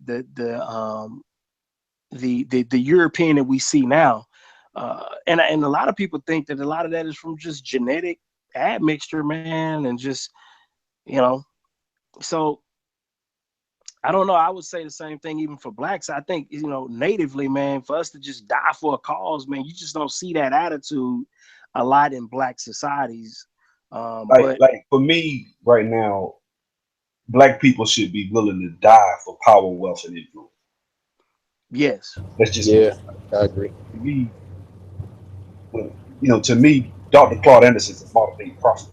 Just to me, that's the way I look at it. Like the guy, that argument, his whole way of thinking, but I love it. he has a lot of European admixture.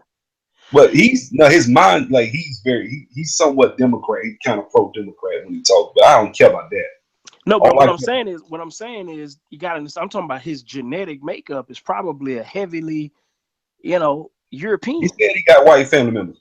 He said that himself. Yeah, I mean, so that's what I'm saying. So when you start thinking about those kind of concepts, man, it's like, I don't know, man. It's weird. Oh man, it's like, when you start thinking about it, man, a lot of that's admixture. Yeah, it is somewhat. I think a lot of that black economics crowd is phony too. Like the Tariqs and TBA, Oh them yeah. type dudes, they phony. Y'all familiar with Bitter Truth Show? Now I've heard. Now I think Tariq's fake. TBA, I like TBA, even though he's kind I'm of. gonna I'm gonna tell you why I said they phony. I think Bitter Truth Show found out about, like, I think it's 15 different ghost towns in America right now that are for sale, where you can buy a whole ghost town for like less than $10 million and rebuild it in whatever image you want to build it in. And he went to Jason Black, he went to Tariq, he went to a few more people that's from that camp, and they all like pushed him away. He was trying to like get them to publicize this so maybe we could all get together and get a ghost town somewhere. TBA wasn't with it. what was his reason? Bitter Truth said that TBA and Tariq both were asking him, well, who are you? Like, you Oh, haven't done enough to be having this conversation. It was almost that same thing we see in the Black Manosphere, that, you know, rites of passage type thing, or where you got to be at a certain level to be respected, you know?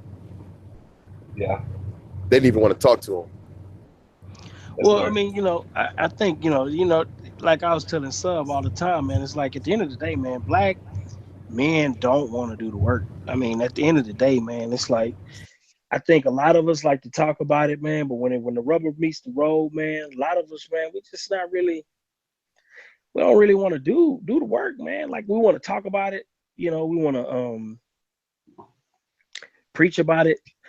But at the end of the day, I was looking at that video of the Chinese girl getting beat up by the black girl getting beat up by the Chinese owner, and so I commented under the video, and I was just like, man, at the end of the day, black people love to talk about how we need to get these Chinese people out of our neighborhoods, but at the end of the day, man, a beauty a beauty supply need will still be there, whether the Chinese guy provides it or a black guy provides it. Matter of fact, I personally believe if black folks had a black beauty store, black folks would go to the black beauty store. I really believe we are at a place where black people want to shop with black people. As long as it's, of course, it has to be, equal, adequate service, or better. But black people would shop with black people. But it's just black people don't want to do that, man. They just don't want to do it. And it's like we'll talk, kick the Chinese dude out, but that need will still be there. Like the need for that to be there, it's not going to change. So it's like we've been talking about black people kicking out the Asians and the Arabs and all these different people for years, man. We don't want to do the work though. We just don't want to do it. I don't think that, Hello? Hello, you know, what you say? putting out. I think that need that you're talking about, the need for certain goods and products, I think that's manufactured by marketing. Yeah, but my point is all market, all markets are driven by supply and demand. So my point is, yeah, it probably is a manufactured actual need, but I'm saying the supply, I mean the demand will still be there. So say for Well, instance, hold up, Mr. Black. Like I'm thinking about what he said. So like when you go to the Bronner Brothers show, it's all black people. We create our own like style. The yes, Asians then study our style and copy it. yes. So if we're in control of the narrative, if we then had the distribution and we control But that. the key is what you're saying is when you say if. See, the if is the problem. It's because yeah, I already know everything that you're saying is 100% right. The point is black folks don't want to do my point is black folks don't want to do the work. They Nah, they don't. just don't want to do the work. Like, and I'm that's gonna why, tell you something, man. Running a business, like I had a comedy club. That shit was hard, man. It was work. I bust my ass, man. I gave it all I had. I laid it all on the line, and it went out of business. And people, one week they would support it, one week they wouldn't. Then I had guys coming to me bitching about the fact that I charged $10 to get in. They didn't want to pay $10, but they'll pay $50 to cut in line and go in the club and stare at each other. So I mean, when it comes to us as people, it's I mean, you're right. I think we don't. Some of us want to support, but I was the third black-owned comedy club owner in the whole United States, and they didn't give a damn. They didn't appreciate what they got. So And then they say, I don't know if this is true, but it sounds like it could be true. They say how if you have a business in the black hood and you're black, it's like 5 times more likely to get robbed just because they know you're a black owner, where they won't go rob the Asian or the Indian, that might be true, bro. yeah, you know. maybe. So we got That's why a lot of I don't cases. support thug. I don't support the thug culture. I despise thug. I really do. Like I like Angry Man. He's one of my favorite YouTubers, but I can't co-sign him on that thug thing. I just can't do it. I just think the thug is like the Yeah. damn scourge of the community, man. I They act agree. like guys like us that may hold a 9 to 5. You know, I don't know. I'm from the hood. I grew up around niggas. Like I know the mindset of a thug. It's Me just too. they're very emotional, very they're not logical. They'll do some shit to you, and then how dare you stand up and say something to them? Or they think you wrong for even speaking up for Yep. thugs. I can't stand the ass. Like Yep. they and then they try to act. They try to lay claim like Whack 100. He's the quintessential thug. Very emotional, very feminine, but he love to try. He got 50,000 goons behind him. You can't really say nothing to him because you come out to LA, you might get kicked. But he a bitch though. Like he really is. Yep. That was manufactured. What is it? That whole thug culture was manufactured by music moguls, White Jews. I agree. Jewish music moguls. Hmm. Yep. And a And lot of it and come from redneck culture too. You know what I mean? A lot of this redneck culture, man, from the slave plantation that we just kind of held on to. Yeah. You going some deep shit. That was deep right there. I know what you're talking about. Oh You yeah. talking about our linguistics, how we speak, how we act. A lot of that comes from what is it? Slave Northern plantation. England, Yeah. That was Ireland. mm-hmm. Yeah, because those were the people that owned us. Yeah. And so a lot And of they our culture carried on. A lot of these things that we call black culture are really European. exactly. mm, Because Africans don't act like that. You know what I mean? Now they don't. That's European backward redneck culture. Ebonics is white. Yeah. Yeah. yeah, yeah. Exactly. Ebonics is why it's slave plantation owner culture. Because those Did people, you guys watch did you guys ever watch Roots, that last remake of Roots they just did? I didn't see it. I watched it. This guy was owned by Irish. He was owned by an Irish guy. The fighting Irish in Notre Dame. The Irish were like the thugs. They were called the white niggers. hmm So that's where we get a lot of our stuff from. Like, but even with the Jews, man, like the Jews are shitted on us so bad, man. Like I can't even when it come to the hip Jews hop. have done that throughout history, though. Like that, they are a leech culture. I mean, I'm just it's like that's what they do. Yeah, Yeah, that's what they are. when I look at everything from NWA, NWA to me represents the worst damn thing that ever happened to black people. Now I ain't gonna Oh say yeah. no, but Nah, they are it's up there though. It's up there. they pretty because That is NWA made it. I remember in the '80s. I'm probably the oldest guy on this phone. I don't know if I am on this thing, but I remember in the '80s, people were trying to look like Prince and Michael Jackson.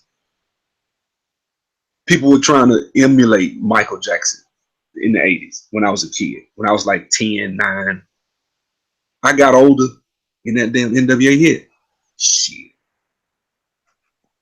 everybody was a thug. Everybody wanted to be hard. Everybody, I know so many jokers are dead in Montgomery because of gangs, because of they made gangs. Man, folks didn't have gangs. We didn't have gangs in Alabama. We didn't have gangs nowhere across this country until NWA hit. We only had gangs in LA and a few in Chicago. That was Yep. it. You in Atlanta Once, now? yeah. You familiar with DeKalb County? Oh yeah, I used to live in Decatur. Yeah, me too.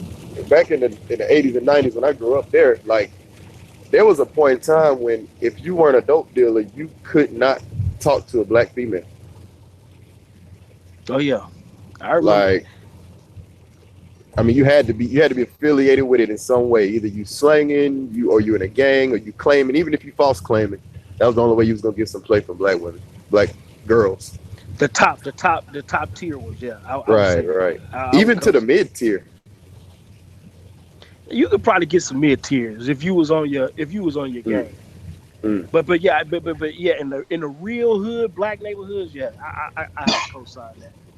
Yeah, I have to thugs, And man. co-sign that. They ruined them. I mean, it's kind of like I could go to some little rooty poot town in the middle of nowhere in a predominantly white state, and there's a few black guys, and they got one black club, and I guarantee you, when I go in that black club, yep, niggas gonna be standing around looking at you, mean mugging like they want to fight. They're gonna yep, be doing shit that where they get that shit from? yep. Because you grew up around white people. Why are you trying to act mean? Why are you trying to act hard? Like, where you gonna get in life? You're a black man. What you gonna get in life? Mean mugging motherfucker. I And might can help your ass get a job. Why you fucking with me? and, Like that's why I don't like them. and It that's all my problem started. with that's what you say. I was just gonna say it all started with Death Row Records, but go ahead. Yeah, yeah. Yeah. And the funny thing is, what trips me out is how many black people try to give it a pass. That's Oh the man, irony of it, and try to say shit All like, because of fuck the police. One yeah, song. yeah. yeah, yeah, And the fun, and we'll say stuff yeah. like, well, the parents need to raise the kid. I'm like, what parents? Like, what are you talking about? Like, we don't have parents in the black neighborhood, like in the black. No, I remember real hip hop, man. I remember coming home from raps after 3 o'clock, Rap City, Chris Thomas the mayor. I remember positive hip hop. That's bullshit. Arrested And Development. then they said, well, nobody wanted to hear positive rap. That's bullshit. Because you had Goody Mob. You from Atlanta, Guy King. You remember Yes, when sir. Goody Mob was killing? Oh yeah, That was first. good, Oh good yeah, music. Good. No, Outcast. the Jews didn't want to make that type of music. Exactly. They wanted to pump that whack shit. Oh Right. They yeah. did. And the thing about it is, one thing I was saying, man, black people are the most musically gifted people on the entire planet. I mean, it's arguably, I would say, arguably, black people are probably the most physically and musically gifted people to ever grace the earth. And if we can't, black people, I mean, you gotta understand, mumble rappers are making hits right now. You can't even understand them, and they're making hits. So that just tells you that black people can make hits out of anything. So Yeah. if it was positive, it'll just be a positive hit. Like, that's just what it'll be. I mean, you gotta Yeah. understand. I mean, black people was But making these hit people had us records before. brainwashed for years, man. You know how many debates I got in barbershops and brothers. People don't want to hear that. People want to turn up. I Man, want to go to the club, turn man, up. black people been making hits, bro, since the '60s. You gotta understand. James Brown was one of the biggest artists, you know what I mean? Yeah. You know what I mean? Michael Jackson didn't make one thug record, bro. It's just at the end of the day, the Michael Jacksons of that time, now, if you was to transplant the Michael Jacksons of that It'll be Chris time to Brown. now, they're just making trap music now. I Like mean, Chris Brown is a good example of what could be the closest thing to Michael Jackson. yeah, Chris Brown got his ass out there with gang members getting extorted by all these Crips and just dumb shit. Like he getting extorted by the Bloods. He trying to set a fight up with Soldier Boy. Like nigga, you supposed to be the next Michael Jackson, and yeah, you trying to fight Soldier Boy because he hollering at some chick you broke up 3 years ago. it's crazy. Like that's the shit. Like that's why I'm like, why are you on Instagram talking about how hard you are? Your little skinny 160-pound ass. You look like a damn drug addict. Oh yeah, Like, he is a that's drug why I addict. don't like thugs. I don't. At what point do we take the blame off of the Jews who run the music industry and the movie industry, and that blame goes on black consumers for I choosing? think I put it there before first. I ain't even talking about the Jews because the Jews gonna do what they do. I mean, the Jews are just no different. They're no different from any market. The market is gonna always supply demand. It just always is. It's gonna supply the demand. So you can't really blame the Jews. You just kind of really got to blame black folks for allowing it. And like you said, you have to blame. That's the only people you can blame because at the end of the day, the Chinese wouldn't allow their general culture to be dominated by the most vulgar music on the planet. They wouldn't allow themselves to be synonymous with Well, hold that. on. Let's look at the Chinese. They tried to get into the American movie industry in the early 50s, and they were rejected. And now look at them. They They buying them. kick ass. I Yeah. mean, the Chinese in movie industry has rivaled. It's coming to that point where they making some of these kung fu movies, and I'd be like, damn, this is what is this? Like I they own think it has something to else. do with us not being in our own country, not having our own land. Because how can we expect to be in those positions under somebody else's rule? Nobody else is doing it. Well, I mean, you can say the same thing for the Jews, though. The Now, Jews, I Nah, mean, the the Jews Jews see, don't don't. have. I disagree. No, Let me the tell thing you about what. why.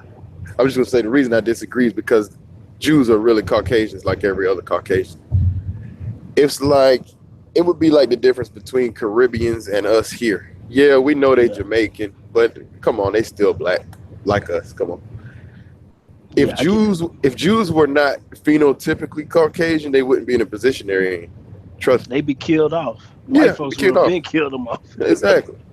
Exactly. They would have killed them off because them white folks hate Jews. They hate Jews, man, Yep. because Jews are intellectually superior to them, and they Yep. leech off of them. You Well, know, when you really talk about the Jews, it's kind of interesting because the guy that actually Amstel Rothschild, the first one, that wasn't even his real damn name. So those guys adopted Jewish names, and so a lot of these guys that call themselves Jews are really just Russian gypsies. So hmm it's a trip, man. I mean, it's a trip when Hey it guys, I'm comes gonna be to right back in just a second. yeah.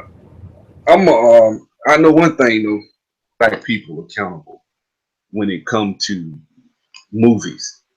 I hold the white establishment, I mean black establishment, like Danny Glover, for example. Danny Glover said he wanted to do to Saint Louverture, he wanted to do the Haitian Revolution, right? hmm Go watch the very first Saw movie. Danny Glover was in that film. That film was shot with like $600,000. Wow.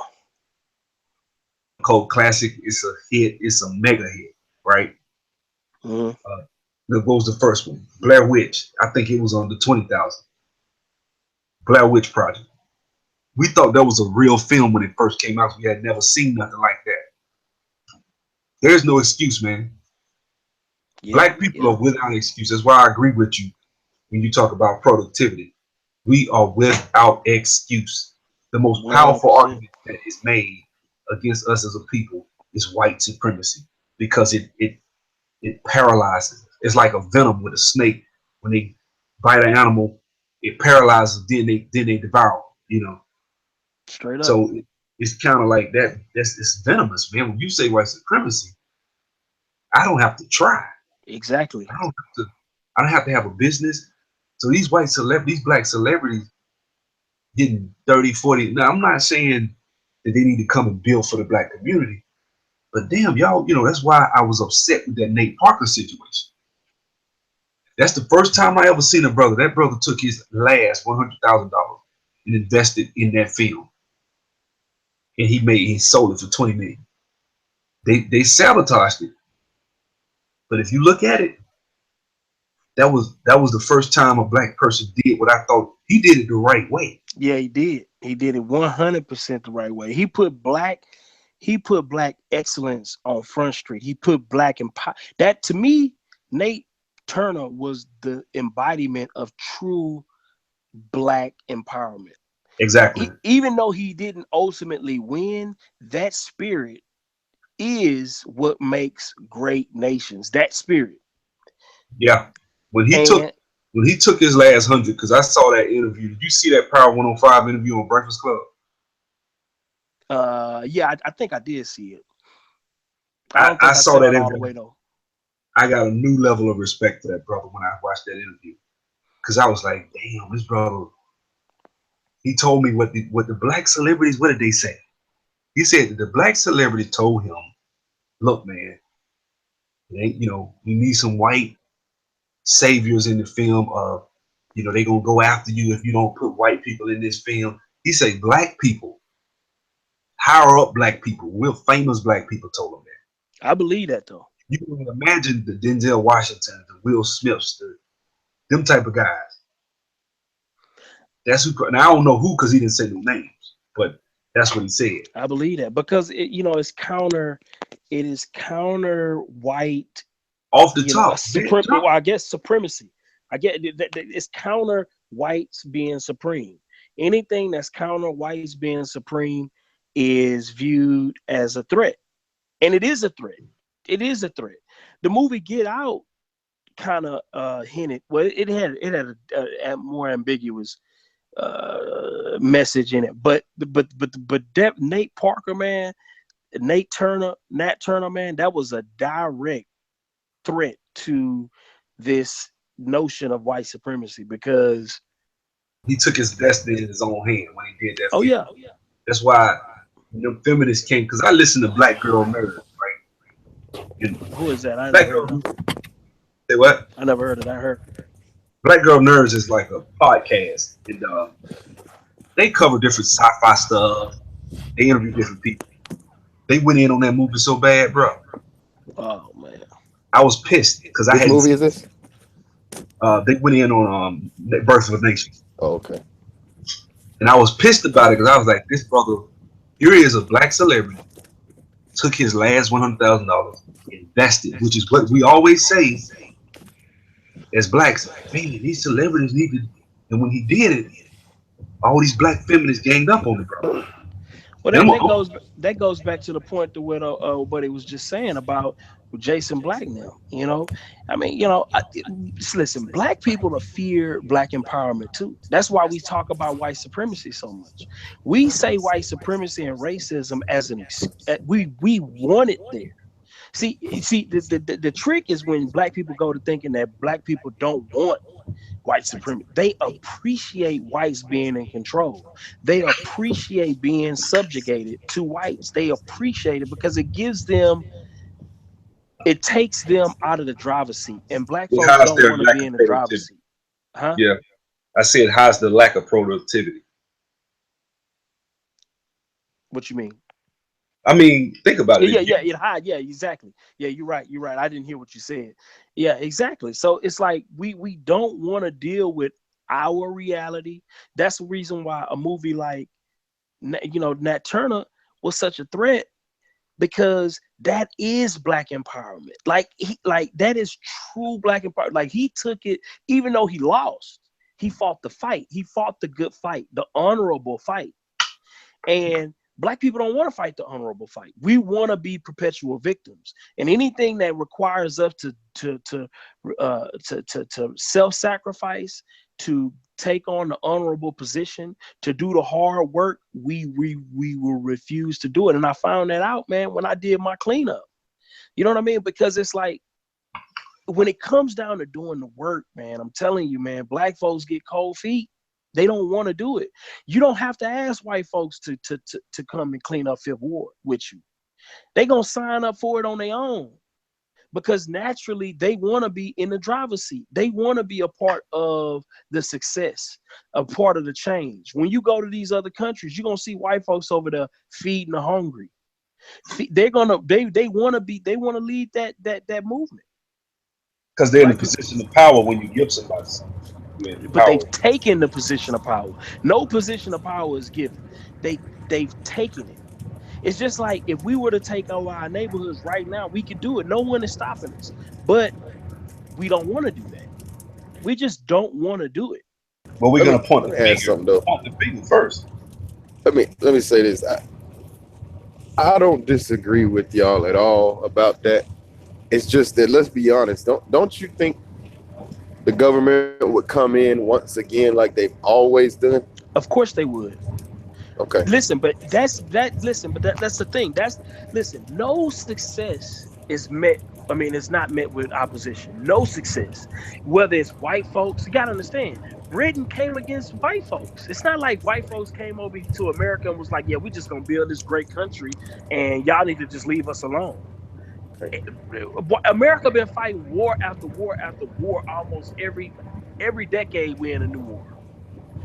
And it's the reason why that is because success is always met with challenge. So you can't. It's kind of like this. You can't have wealth without defense. Those two things don't exist in the same world. So if I'm gonna get wealth, I'm gonna need to be able to protect it. If I can't protect it, I don't deserve the wealth. But we They work. can't. We can't protect it. Yes, we can. Yes, we How can. are we gonna do that? Well, we have to figure it out. Let, We let have me to say figure this. it Let me out. say this. Let me say this. I believe we need to start just like the Jews. If you really, in that book, Thomas Sowell, Black Rednecks, he called the Jews a middleman culture. You go back to the early 1900s, they were in the ghettos. They were poor. They took what they had, the small little resources that we have as blacks in America, as minute as they may be, are still mighty if you do something. I made a video about starting a loan service or starting an internet-based business. But you can start small and build and think long term and don't think I'm gonna get rich with this in 10 minutes. And then think, okay, I'm gonna give this a 20-year run and I'm just gonna work hard. I don't give a damn. I'm not worried about results yet. I'm thinking 20 years from now. And I think that's the mindset that the Jews had. You know, I've heard them say they had a story, the men who built America. It was on History Channel, and they were talking about Andrew Carnegie and Rockefeller, and they had not my what's his name, the guy Donny Deutsch or whatever from that the Big Idea show. He was on there. Um, was the guy that owns the Mavericks? He was there. Mark Cuban, and they made points. And I'm listening. I mean, I was glued to the TV because I never get to see this type of stuff. And they made a point. They were like, the grandfather thought that he could live in overalls, so his grandchildren could wear suits and ties. So the families that you see today running America, the Walmart, the Waltons, the Carnegie, these famous, wealthy, even the Vanderbilt family, Anderson Cooper's a Vanderbilt, right? But these people, if you go way back, just like with Cornelius Vanderbilt, he started as a done shipping magnate, just shipping, real small, and he just built up. And that's my life story right now. I'm building real I look, small. yeah, me too. My life story, man. Look, I live on less than 50% of my income, and the thing about it is, bro, like if more black people just did, honestly, I'm not trying to brag, but if they did what I did, we would eliminate a lot of the wealth disparities just in one generation. And the funny thing is, it's not necessarily about, um, uh, the problem is we're more caught up in lifestyle than we are our actual financial reality. That's true. So So if we just did that alone, and that's all the Jews did. The Jews were poor, man. These people were poor. They were gypsies. A lot of them too. The gypsies were poor, and they just saved their pennies. You know what I mean? And they invested heavily into their children, and then their children were able to do the same thing for their children. And then, a couple decades down the line, I mean, a couple generations down the line, they're some of the richest people on the planet. So it's a multi generational game. So at the end of the day, man, it's like we just have to do it, and we have to be. And while we, that's the reason people are like, dang, Byron, why you got so many bullets, man? Why you got so many, why you got so many guns? Because listen, man, I'm ready, man. I'm ready. I'm ready, man. You come in to take mine, you're gonna have to take all these rounds with you. But You understand what I'm I saying? think they would be willing to do that. Like you said, they'll die. Why do I'll that die. when you I go kill another dude and take Huh. his stuff? He ain't got no gun. A But see, black the person thing I don't hear is, take you. you. black It's folks like a don't. bullet, man. It's like a bullet. If you, I had a dude used to bully me, take my money, and this dude, this short dude, this dude will whoop ass. I mean, I seen him do it, so I was scared. I knew he'll whoop my ass. And one day I just said, "Fuck it." He just gonna whoop my ass. He laughed and left and never fuck with me again. See? Cause he realized, damn, this dude that got tall, he kind of long. I don't know if I can take it. You know, when I was in the first, second grade, he probably could have. But when I got seventh, eighth grade, he like, shit, this brother, he about 180, 6'2". Damn, it's gonna be a good fight. Oh yeah. And so he backed down. And a lot of times with us, man, when I hear us talk, and I'm not talking about you, guy King, but I'm saying a lot of brothers that go against like a Dr. Claude, or they'll say stuff like, well, white people have just knocked us down like they did in the past. Yes and no. The economy is so diverse. It's not as small as it was in the 40s and 30s. And we're If, interdependent on yeah, globalism. you could come in right now, corner a market. If I don't know what it is, but let's say we cornered the Bitcoin market. Let's say all black people decided to corner the Bitcoin market. They couldn't stop that shit, man. It's all digital. It's anonymous. Don't nobody know who the hell make the transactions. Nobody knows shit. It's ways, it's stuff out there we can do. I think they would bomb us. How when we all scattered out all over the country? When we Yeah, in and not just that, not just that. I don't think so, man. Listen. I think it's gonna always listen. For one, we got to get out of thinking that it will not be an attempt to destroy us. So we have to go like this. That's another thing I learned from Hitler, man. Hitler was like, listen, the best counterattack, the best defense is an actual attack. You don't wait. You get what I'm saying? Like you don't wait for somebody to come against you. You store up. You train. That this is the reason, and the fact that black folks think that the world is supposed to be fair. That's our biggest crutch. You know what I'm saying? Like we think that the world operates on fairness. No, it's a dog eat dog world in reality. And if you don't protect the things that you build, you don't deserve it. Like if you can't protect what you build, you might as well just give it to whoever take it from you. They hey, deserve it more. hey y'all. Hey, we Mhm. got a guy want to do some Q&A, want to ask a couple of questions. That's I ain't cool. got long, but I'm gonna go ahead and try to. If he in the chat? Oh, he in the chat. If you in the chat, man, go ahead and say what you got to say, and then he probably gone. That's only one person in there, but Okay. he said he wanted to ask us a couple of questions. So That's cool. But yeah, so I don't believe I listen, man. Black people, in my opinion, we didn't deserve Black Wall Street. We didn't deserve it, man. Because if we didn't devise a way to protect ourselves, even though I know it was hard, I know the odds was against us.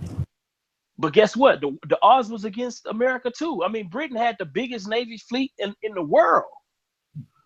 Like for America to have the audacity to even think that they had a shot at beating Britain was just ludicrous. Anybody in that, in the world would have told you that America would have lost hand over, like it wouldn't even been a contest. But they just fought anyway and just happened to win. I mean, at the That's end of the because they day, had man, us helping. well, but that's the point is it don't matter who helped.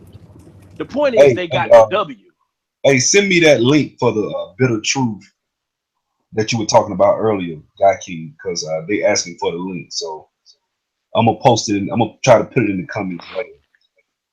Go ahead, you keep talking. I just wanted to. And the guy also asked, "What is the effect of the birth control pill and abortion on the black community?"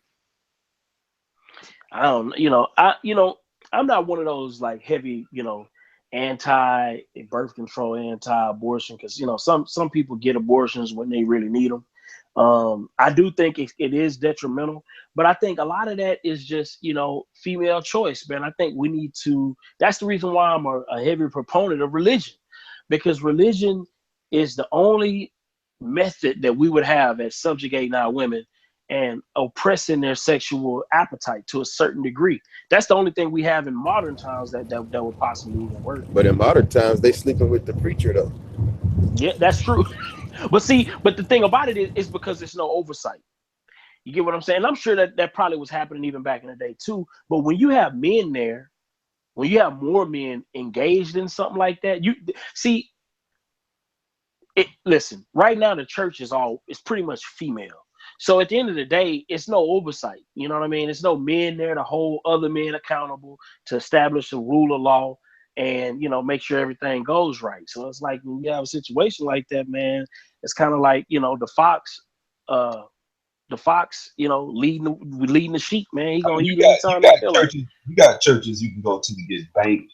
Like they got their own bank, they be alone businesses and stuff. I mean, it's some of them out there, but just like a lot of pastors are good, loyal to their wives and not cheap. But the imagery that you see is that of the Creflo Dollar types asking for their Yeah, $60 million jet. I mean, you that's know, true.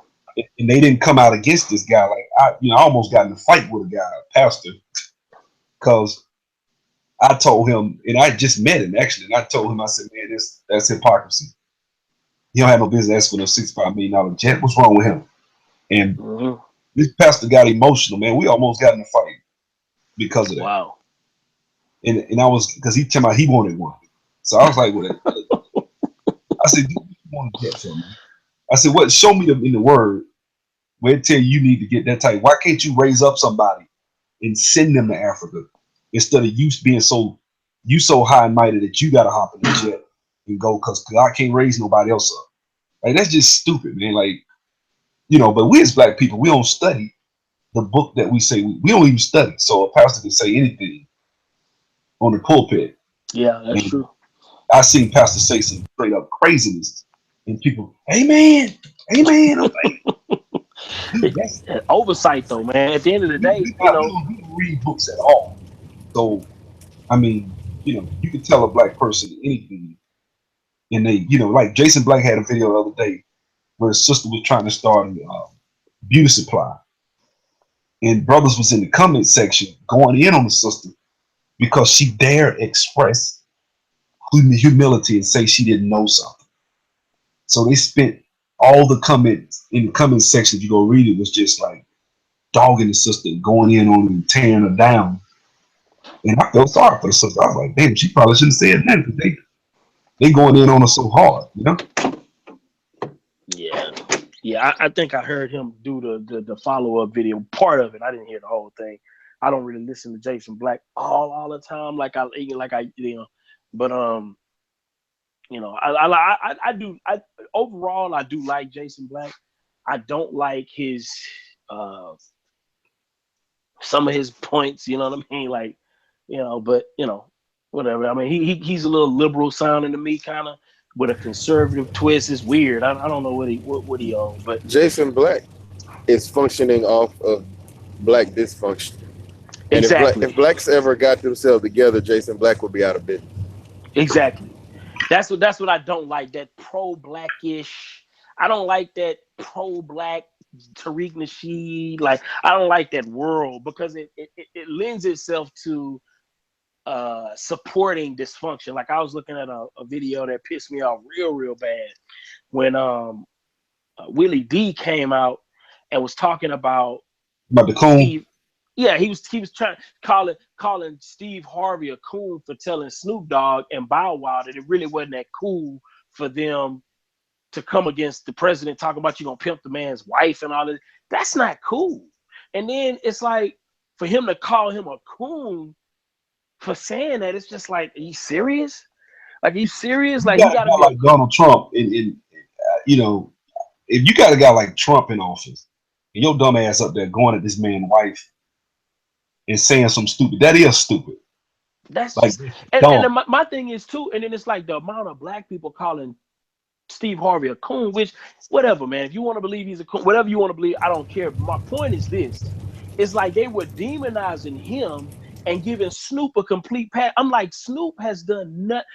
You see, when I listen to like gangster, to me, gangster rap music is like racial treason to me. It's racial treason. I view it as like not much different from the slave traders who sold black people into slavery for a buck. Totally agreed.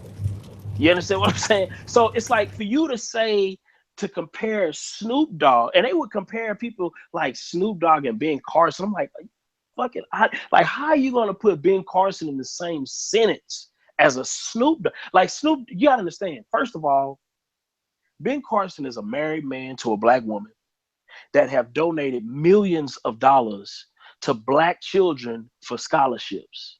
Not only To that, Snoop Dogg showed up at an award show with a black woman with a dog chain around her neck, and he was home.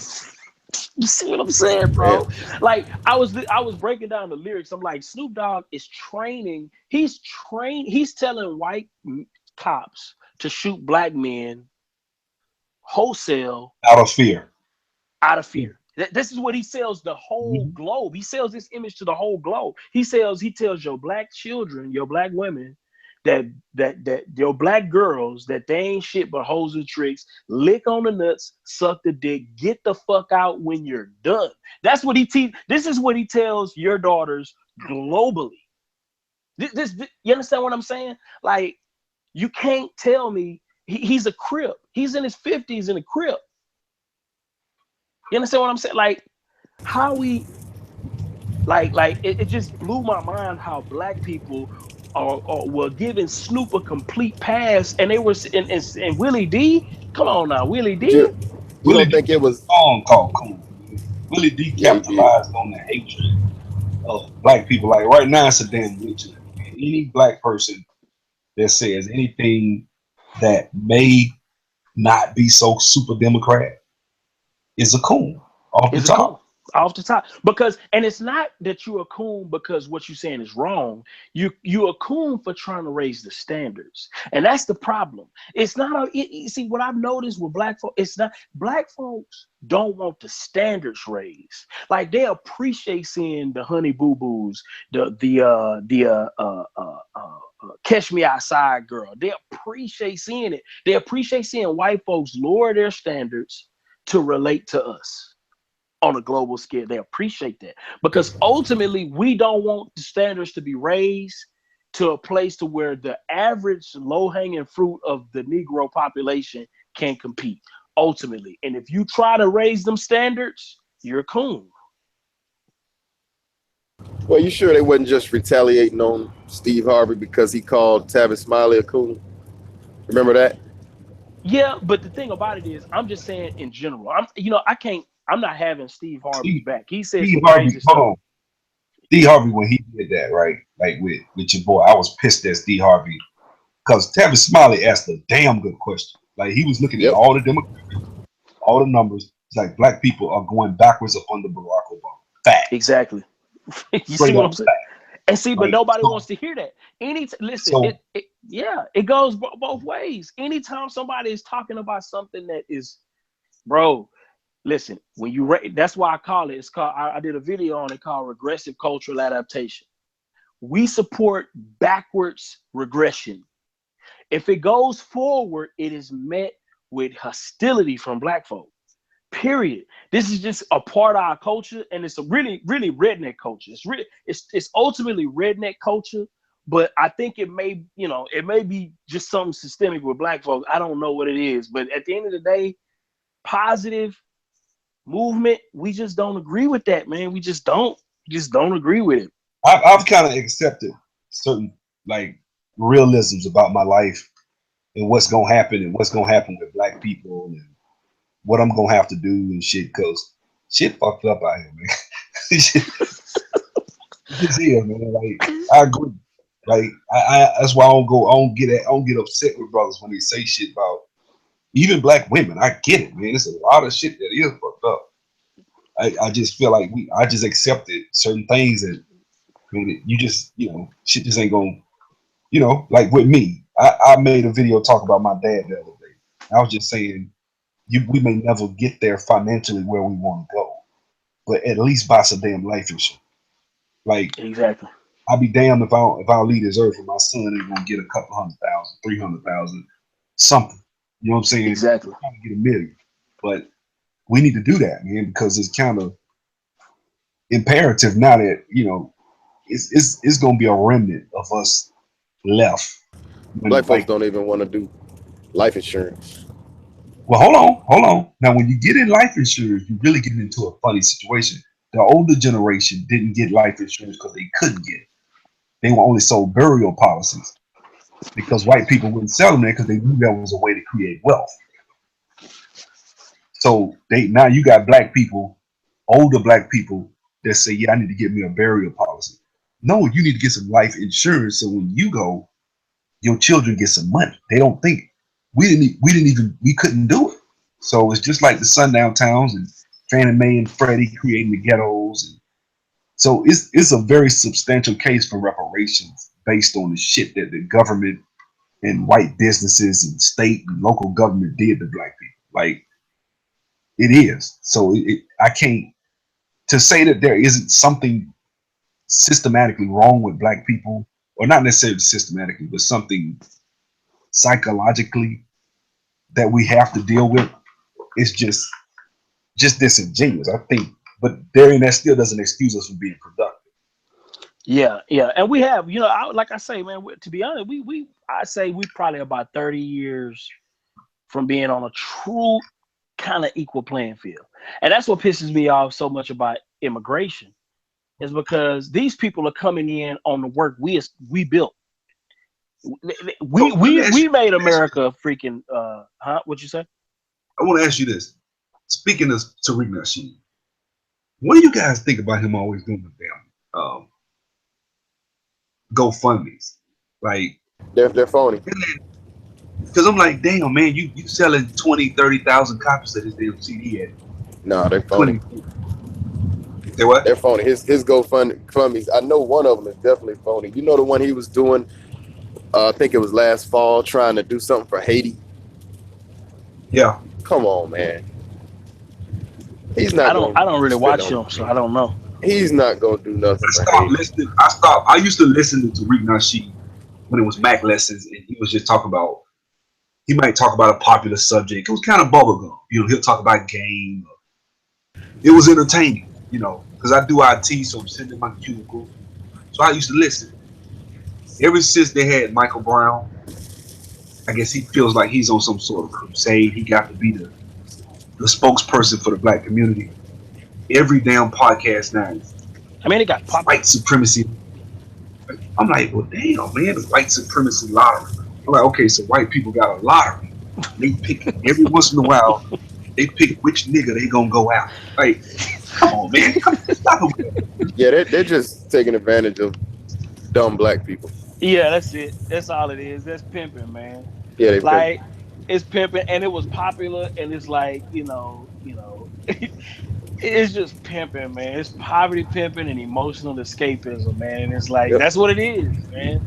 The problem with Tariq drops some deep shit that you ain't never heard before. Like if you listen to him, he's very knowledgeable. Mm-hmm. Oh yeah. Mm-hmm. Well, I mean, in order to be a true pimp, you have to be smart. I don't doubt that he's intelligent. You know what I mean? He's and he's deliberate, man. Like I respect him for like the Hidden Colors films and all those different things. I respect that, man. I guess my whole deal is when you start selling that all that old emotional escapism and pimping. I just see it for what it is. He gonna do Hidden Colors 20, man. Like this dude, I'm like, damn, this nigga do a Hidden Colors. Now he's gonna do the Haitian one. Which, look, that's never been done, right? The Haitian Revolution. It's a documentary. I already know what it's going to be. He going to get, and I hate to say this, but this is true. Half those guys that he put in there don't know what the hell they talking about. They putting up, those guys just say something, and it's fact now in the black community because it was in Hidden Colors. Even though that shit not been verified. Exactly. He'll just go get some dudes. Man, that dude, what's his name? Booker T. Coleman. Mm-hmm. I can't even take him serious, man. I'm like, man, come on, man. This dude talking about Malcolm X's, what he said, Barack Obama's Malcolm X's son. He been cloned or something. I'm man, you got this dude in your documentary. I can't even take you serious. So put him in there. TBA too. Yeah. They the same way. I mean, that was the whole test for me when Bitter Truth tried to get them to get interested in the ghost towns, and they weren't with it. That was it. But he said, you telling me that they asked him who he was, who was he? That's what Bitter Truth said on one of his podcasts. It was late last year. He was like, they were hitting him with pushback from every angle. Who are you? What have you done? Where are your receipts? They asked him, where's his receipts? They didn't even need him to do it, though. They could have just went and did exactly. It. This guy brought it to my attention. Shut up. Exactly. And he's a big follower of them. He promotes them and everything. Yeah, at the end of the day, I do agree that sometimes when you have a passion for an idea, you need to do it.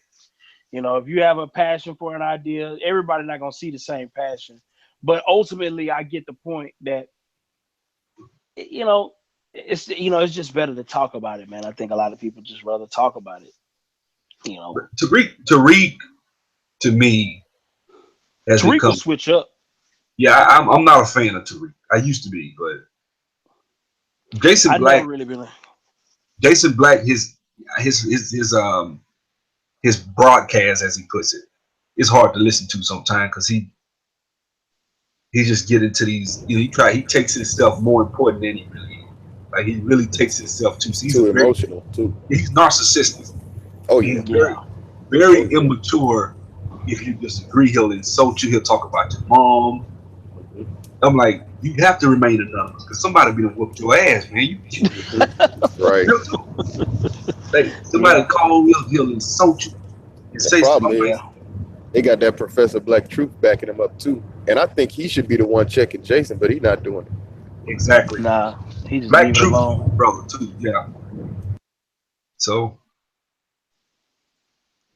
all you You gotta know, do I is put it somewhat, spread it with a little truth, and bro, jokers will believe in you like you wouldn't believe. Like Umar Johnson, when that whole situation popped off with I was asking questions about the school before he even had the stripper situation, and I was called a hater. Right then, the stripper popped off.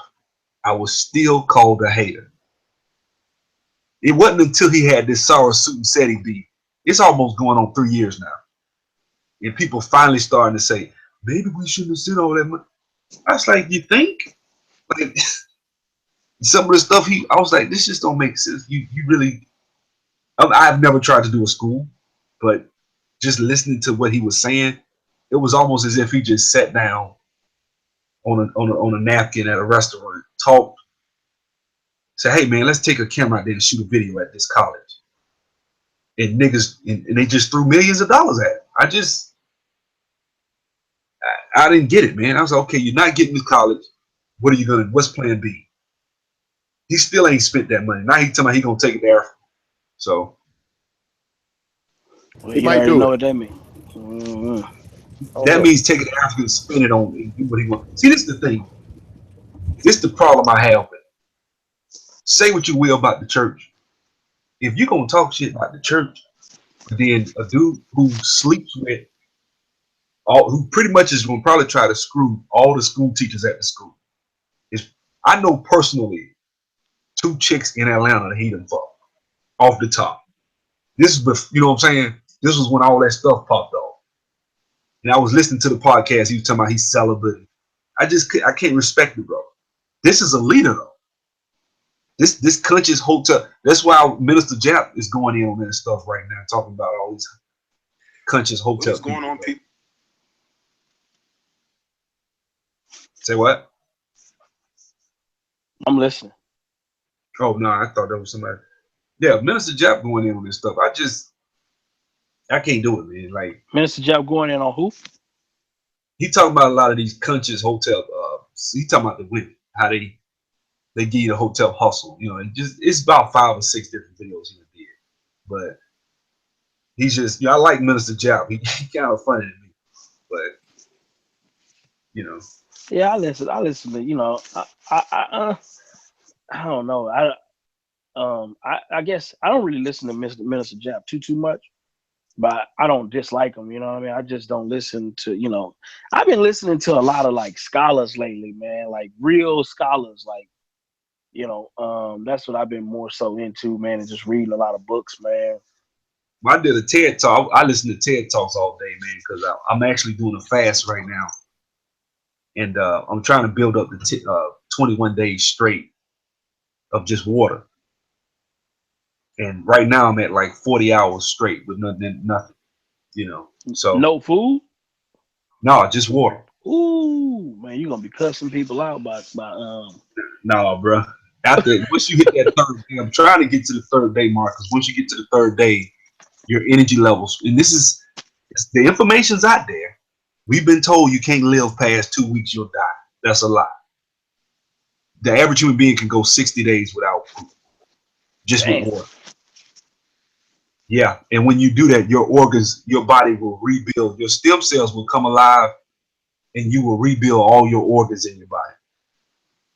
Damn. If you fast 60, 70 days, which most people don't do that, but they actually did an experiment of people. Your whole body will rebuild itself. Not, and they say you actually reverse aging somewhat. So fasting, people that fast live 30 to 40% longer than the person that doesn't. So, fasting is something that I'm really getting into. I'm really studying it. I'm not vegan, but I'm trying to work on my diet and exercise and stuff and just trying to take it serious. But that's something I've been studying lately. You And let I've me been know listening if to like, let me know if your belly start getting big and flies start congregating around your head, man. Let me know. no, man. When that happens, that's real. That's real starvation. That's really Yeah, starvation. yeah, When your body starts eating your organs. I'm not. I'm nowhere near that, bro. It would take a long time for that to happen. yeah. So, you know, I don't got but like 16% body fat, but I'm trying to get there, man. So that water fast, bro. Look it up. It's a guy by the name of Lauren Lockman. LORENLOCKMAN. He's in Costa Rica. He does water fast.